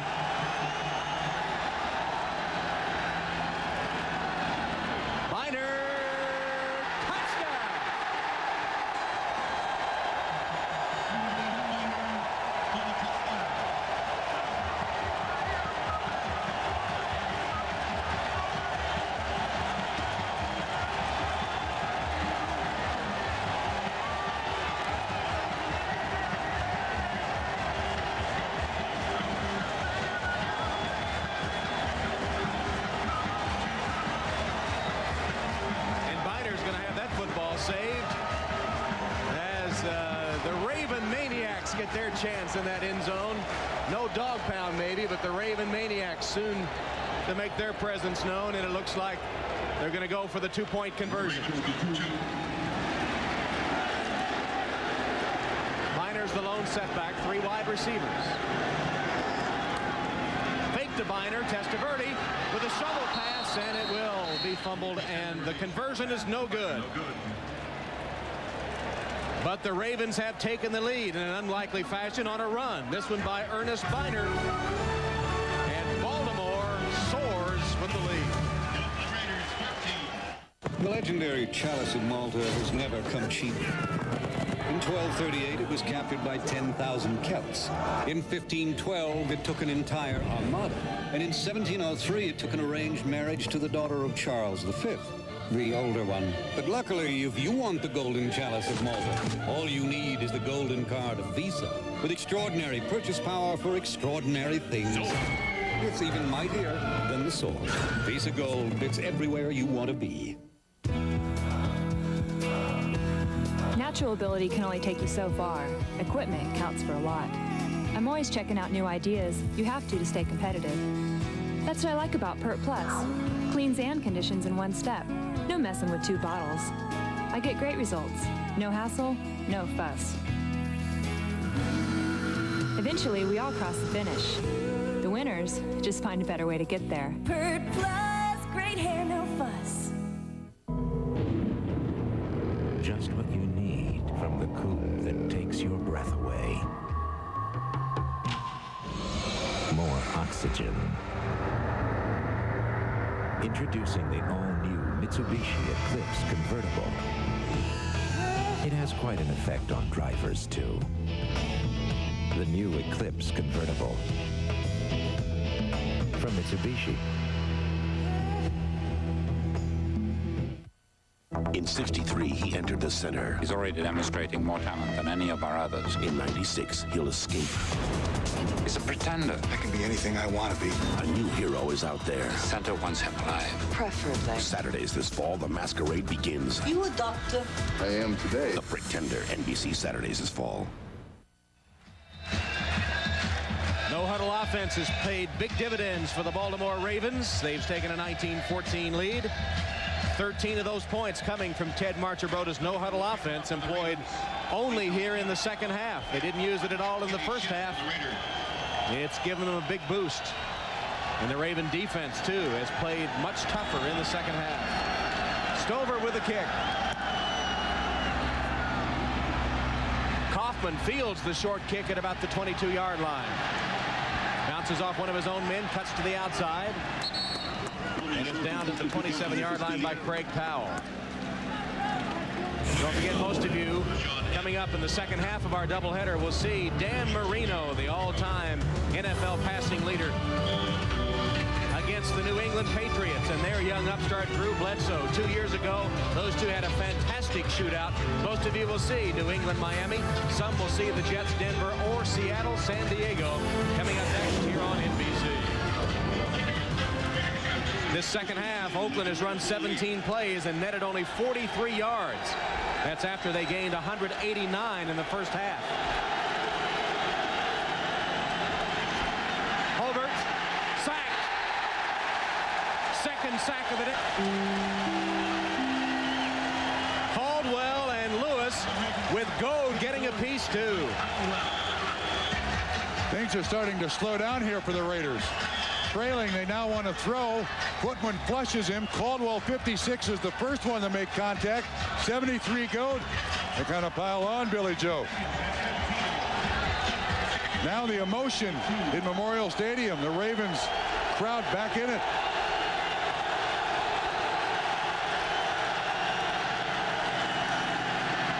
Holbert completes it to Fenner out of the backfield. Tripped up. 5 or 6 yard gain. Again, Mike Caldwell and Ray Lewis, two of the linebackers. Third catch for Derek Fenner. Tom, second drive by the Ravens in the second half when they started with a no huddle. That just took the emotion out of the Raiders. Now they're again in danger of 3 downs and out, which is going to apply the pressure back to the Raider defense. Tim Brown back in the game despite the cramps. 3rd and long. Holbert's hit 6 of 8, but only for 43 yards in the second half. Holbert lofts it for the sideline, and it's broken up. Jet, or was it Williams? Williams out of the backfield, and covered by Stevan Moore. And Moore made the play. That was lucky. That ball floated. There's Stevan Moore right here. He's going to have the coverage when Billy Joe does not really get this ball zipped out there. That ball is floating. Stevan Moore knocks it away. Another 3 down and out situation for the Raiders.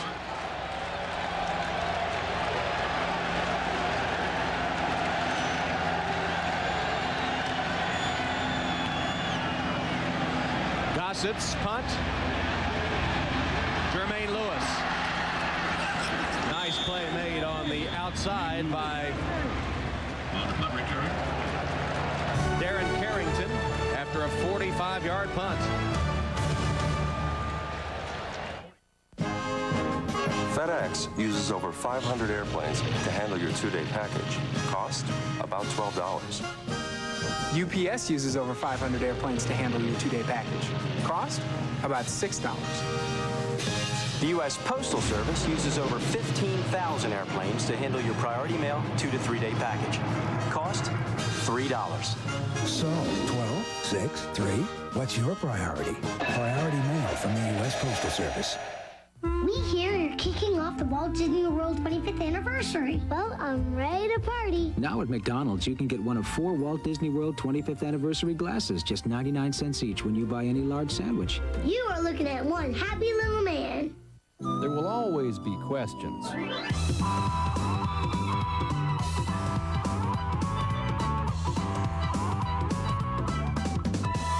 We'll answer the ones about cars.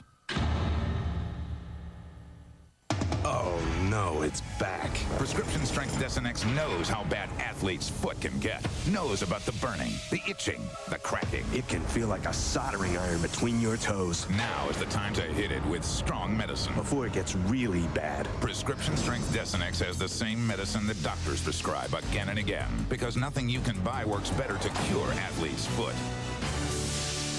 Nothing. Prescription Strength Desonex, because prescription strength is strong medicine. Coming up next, Jimmy Johnson premieres in the AFC when he leads the Dolphins against Parcells and the Patriots. Or regional action next on NBC. All kinds of symbolism in Baltimore today as the NFL returns, including that 19 points on the board for Baltimore. It was number 19 who got things started today for the Ravens as the great Johnny Unitas, who wore number 19, brought out the football to start the game. Swilling on the sideline as the Ravens start for the first down, short of their own 30. Biner was fumbling as the pass came his way. Now we'll check in with Greg Gumbel for an update. All right, Tom, the scene moments ago in Miami. Jimmy Johnson getting set to send his Dolphins onto the field in his Miami coaching debut. Most of you will see it as our doubleheader game, the Dolphins and the New England Patriots, coming up next here on NBC. Let's go back to Tom and Bob. All right, Greg, where Testaverde sends it to the sideline and overthrows his intended receiver, Derek Alexander, with Lorenzo Lynch covering on the play. Lynch is an interesting story for the Raiders. The man who used to sell hot dogs outside the stadium in Oakland as a kid. In fact, he used to show up early, have his dad drop him off, and he checked the players, opposing players and Raiders, as they came to the stadium to try to get tickets to sell them. And his favorite time was once when he sold a man a ticket to the game, went inside and later sold him 2 hot dogs. The guy said, "I'm giving you all my money today." Testaverde's pass to Biner complete. He takes it to the 35-yard line where he's tackled by Mike Jones. It'll bring up 4th down for the Ravens. Lorenzo Lynch, he was a real entrepreneur, he said as a kid. Sell tickets outside, hot dogs inside. I'm not sure I agree with what they just did. The at the line of scrimmage offense had worked, but with now 5:50 to go, you know, you need to establish something, take some time off the clock. You're going to give the Raiders a couple of more snaps at it. You don't want to give them any more chances than you want to. Tim Brown is the deep man for the Raiders. Back in after the cramp situation. They put some pressure on Montgomery.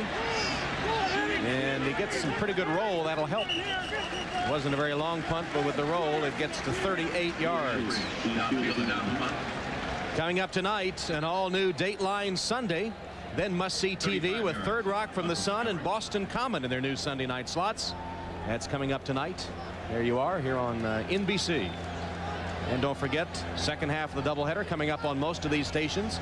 And most of you will see Jimmy Johnson and the Dolphins hosting Bill Parcells and the Patriots, Dan Marino and Drew Bledsoe. I'm just asking aloud here, Tom. Maybe our statman Elliot Cal, the last time the Raiders had a first down. It has been a while, hasn't it? Well, if you have to ask, it's been a while. Although I think maybe they had 1 first down on their last drive before they had to punt. But they have a total of 3 in this half.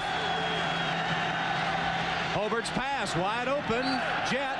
Did he catch it? No. Incomplete. And Derek Fenner was wide open down the middle of the field. I don't know the progression of that particular pattern. And again, there was all kinds of push and allowed Jet with his great speed. Ball underthrown. And there's no question that that's an incompleted pass. Hobart short on that pass. Short hop Jet. And it's 2nd and 10. There are his numbers for the day.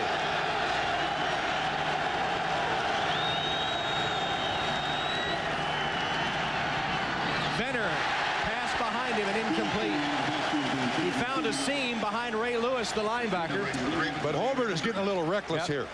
Bad fundamentals on the previous throw. This one he's forcing in. You're going to see a guy on the inside of Fenner and on the outside, Lewis and Turner.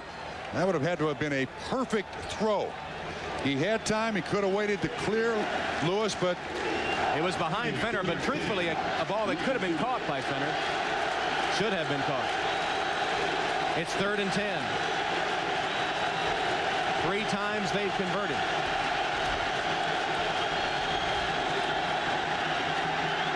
Fenner, flag down.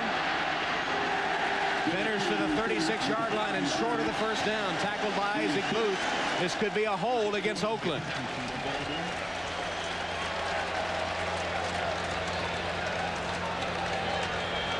Looked like one of the holding.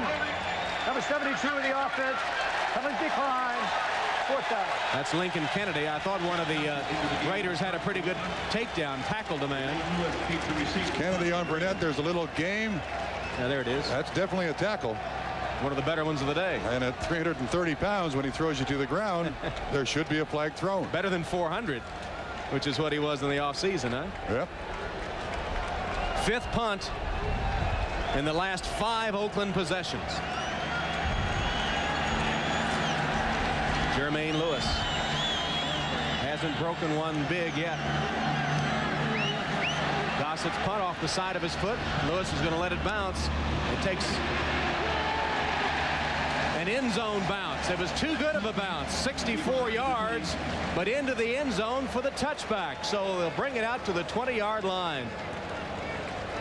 That's Rusty Tillman, the special teams coach. He was hoping that they could down that thing down at the 1-yard line. So now with the Ravens at the 20-yard line, I'm not so sure I go with the at the line of scrimmage offense. In fact, last time they came out with 6.5 minutes to play and threw 3 straight passes. I know they haven't been able to run much, but we might try to work on the clock a little bit. 1983. But they'll start from the 20. In a book somewhere, Marchibroda's got all this written down for all the years that he's coached. There is a game plan for everything with Ted Marchibroda. 4:47 to play. Ravens leading the Raiders by 5.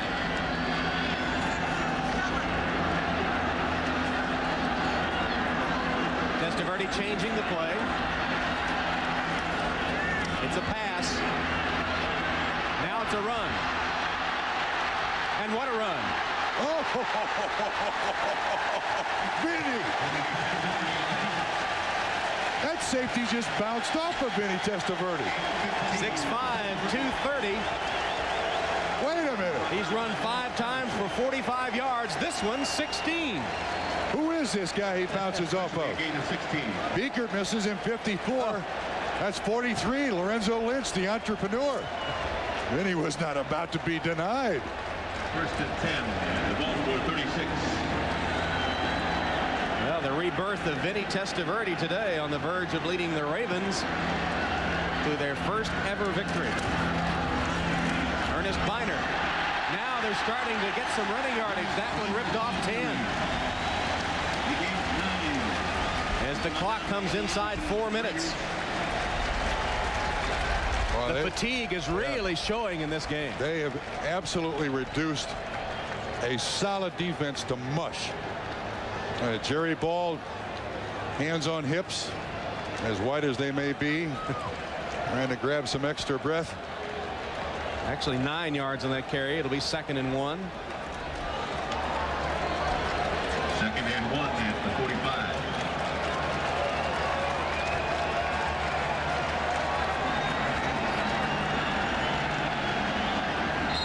Testaverde takes a timeout with the play clock down to 1 second. Marchibroda doesn't like that. He's got to complain about something, because Vinny's played very well today. But what he's saying is Strock didn't get the play in quick enough.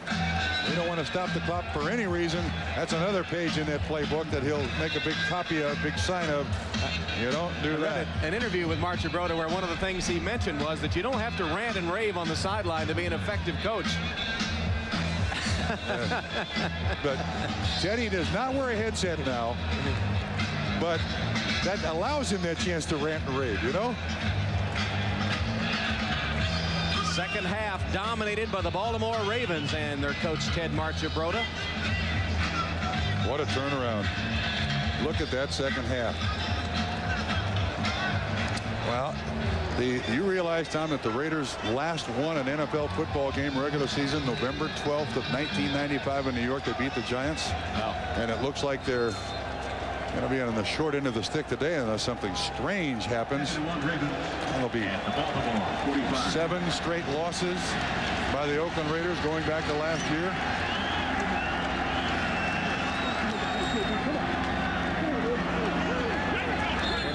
Thrown back, only needed a yard, met and destroyed by the front of the Raider defense led by Andre Bruce. There it is, that second half of the season collapse. Yeah, look at that. Scoring almost opposite. Points allowed almost opposite. Yeah, and obviously Hostetler's injury played some part in it, but I didn't think anybody could beat up the Raider defense the way they got beaten up in the second half of the season last year. And this has been a second half collapse by the Raiders. Again, playing without their top quarterback, Jeff Hostetler. His status for the Kansas City game next week still undetermined. We asked Mike White about that and said he'll sit down with Hostetler and figure it out in the coming week. Hostetler did warm up today. Appeared to be fairly mobile, as a matter of fact. It had the Ravens wondering, I'll say that.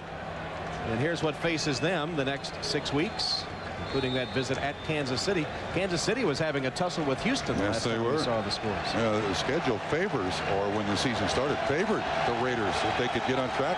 They're home. They don't have 16 road games this year. And on third down, it's Ernest Biner that carries for the first. Biner nets another first down for the Ravens. The clock's inside 3 minutes. Well, you can start giving out game balls. Looks like Ernest has some chalk or something in his eye. What about that hairdo? Well, you know, Ernest is getting up there. A retro hairdo. That's, you're giving out game balls. If Ted Marchibroda made the choice to go to the at-the-line of scrimmage offense and started the third quarter, that's a game ball. Testaverde has played beautifully. Absolutely beautifully, much to the surprise, I think, of a great many people. You got to remember that Vinny came into this game 17-16 as a starter for the Browns/Ravens. Raiders have used their final timeout, trailing 19-14, 2:48 remaining. Mike White and his Raiders leading at halftime. Ernest does wear contact lenses. Being a contact lens wearer myself, anytime you get dirt or something in these flimsy contacts we all wear today, it really does affect your eyesight. But Cincinnati and St. Louis. Detroit leading Minnesota. What about the Carolina Panthers? Most wins ever for an expansion team last year was 7. And inaugurating new Ericsson Stadium with an apparent victory over the Falcons today. Who are those guys? Yeah.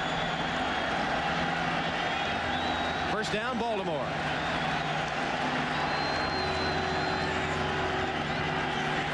Oakland shows blitz, handed to Biner. Nice cut on the corner, spins his way inside Raider territory to the 49, tripped up by Greg Biekert. Remember, the Raiders now are out of timeouts as we tick our way toward the 2-minute warning. As the NFL returns to Baltimore and the Raiders respond by leading here late in the game and trying to pull out the victory. I must mention, too, this crowd at Memorial Stadium appears to me to be a very young crowd. Some of these people may have been kids, just kids, when the Baltimore Colts played here. Penalties down, penalty flags down as Biner carries, and it appeared for the umpteenth time the Oakland Raiders were offside. Just what does umpteenth translate into? It means it's too many to count.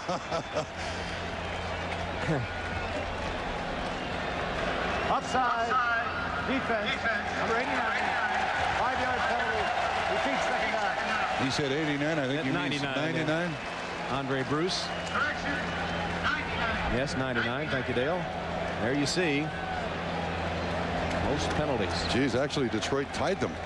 I imagine Oakland's not very pleased with that. They want that And you know, Bob, as we look at Mike White, who may be on the hot seat, 11 for 55, penalized 11 times today.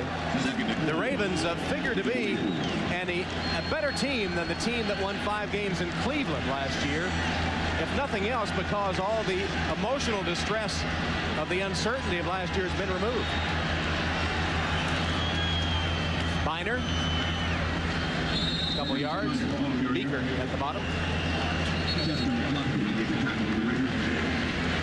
And we've reached the 2-minute warning in Baltimore with the Ravens leading the Raiders. A happy day perhaps for Art Modell. Mitsubishi Motors presents Diamonds in the Rough. They'd lost an NFL record 26 games in a row, but in 1979, America's most notorious losers were losers no more. In just their 4th season, the Tampa Bay Buccaneers made the quantum leap from worst to first. When the NFL's best defense joined forces with a dynamic young offensive unit, the Bucs sailed all the way to the NFC Championship.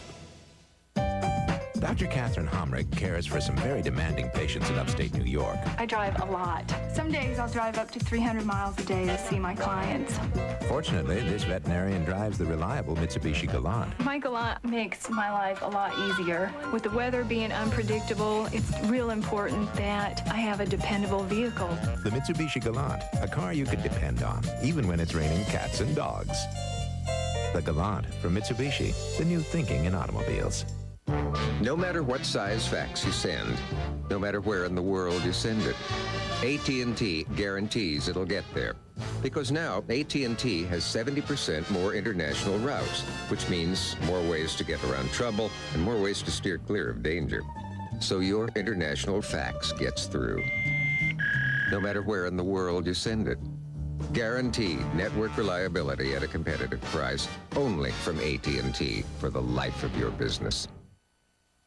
Earlier today on the NFL on NBC, Mike Ditka had this to say about the Cowboys' turbulent offseason. There's no question what Michael Irvin did is wrong. He broke the laws of the league, broke the laws of society. And Chris Collinsworth on Dan Reeves and the Giants. Now they have a lame duck head football coach and a franchise that's going backward. The NFL on NBC next Sunday at noon Eastern. 2 minutes left in the game. Baltimore leading Oakland 19-14.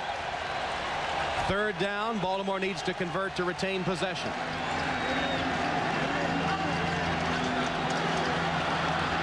Flag down. Biner gets to the outside.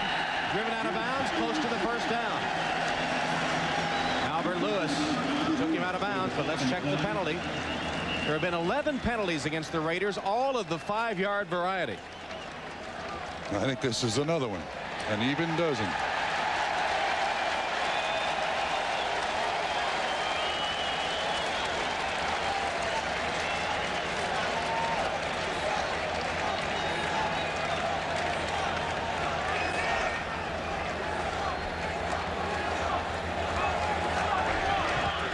Offside. Defense, number 56.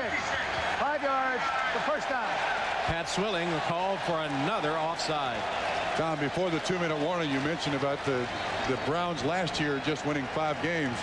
Remember, they were 11-5 in 1994, and on that team they had 6 players who went to the Pro Bowl. There are only 3 of those players left. But when they left Cleveland, I think it changed the dynamics of the entire football team. The head coach left, the director of player personnel left. Pepper Johnson was released. There were a lot of huge changes. There was no home field advantage for the Cleveland Browns last year in Cleveland.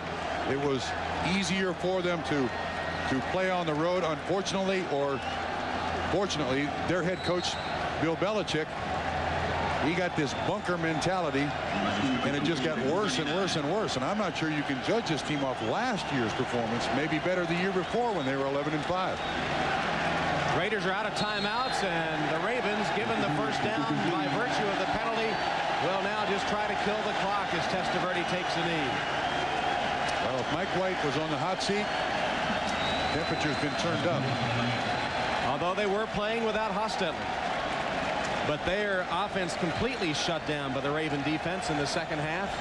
And will Hostetler be back against the Chiefs next week? That's the question now.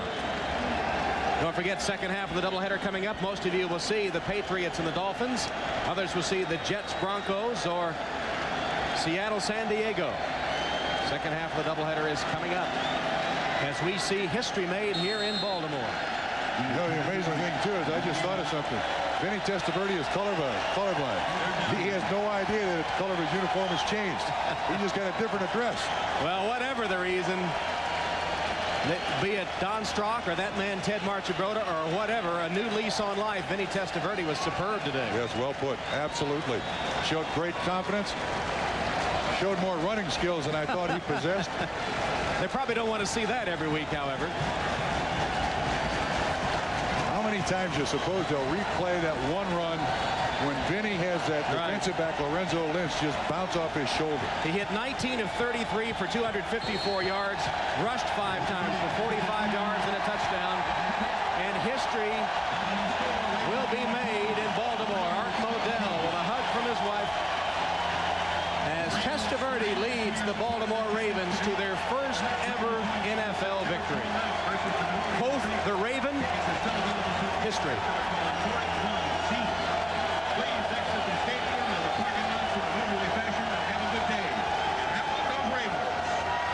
And there's the final gun. And wasn't the number 19 significant today? We started the day with the number 19, Johnny Unitas bringing out the game ball, and we close it with 19 as the Ravens down the Raiders 19-14. Art Modell certainly excited. Tom, you mentioned the numbers for Vinny Testaverde today were extraordinary. But I must tell you, his contribution as the field leader, as running the at the line of scrimmage offense, probably overshadows his numbers. That's how good a day he had.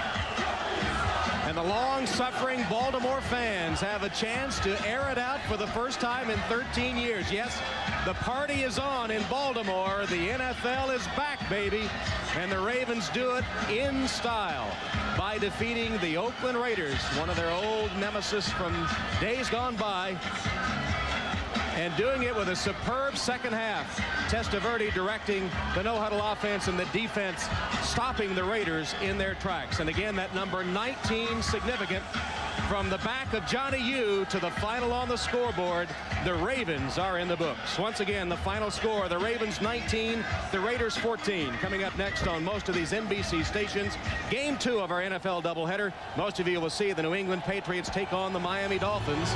Others will see the Denver Broncos host the New York Jets, or Seattle square off against San Diego. Be sure to check your local listings for the game in your area. A historic moment at the Old Memorial Stadium in Baltimore before a record crowd.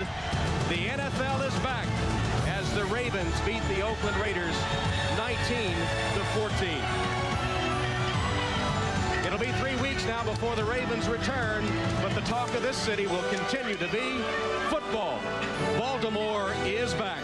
For Bob Crumpy, Tom Hammond saying so long from Baltimore. The NFL on NBC, a presentation of NBC Sports.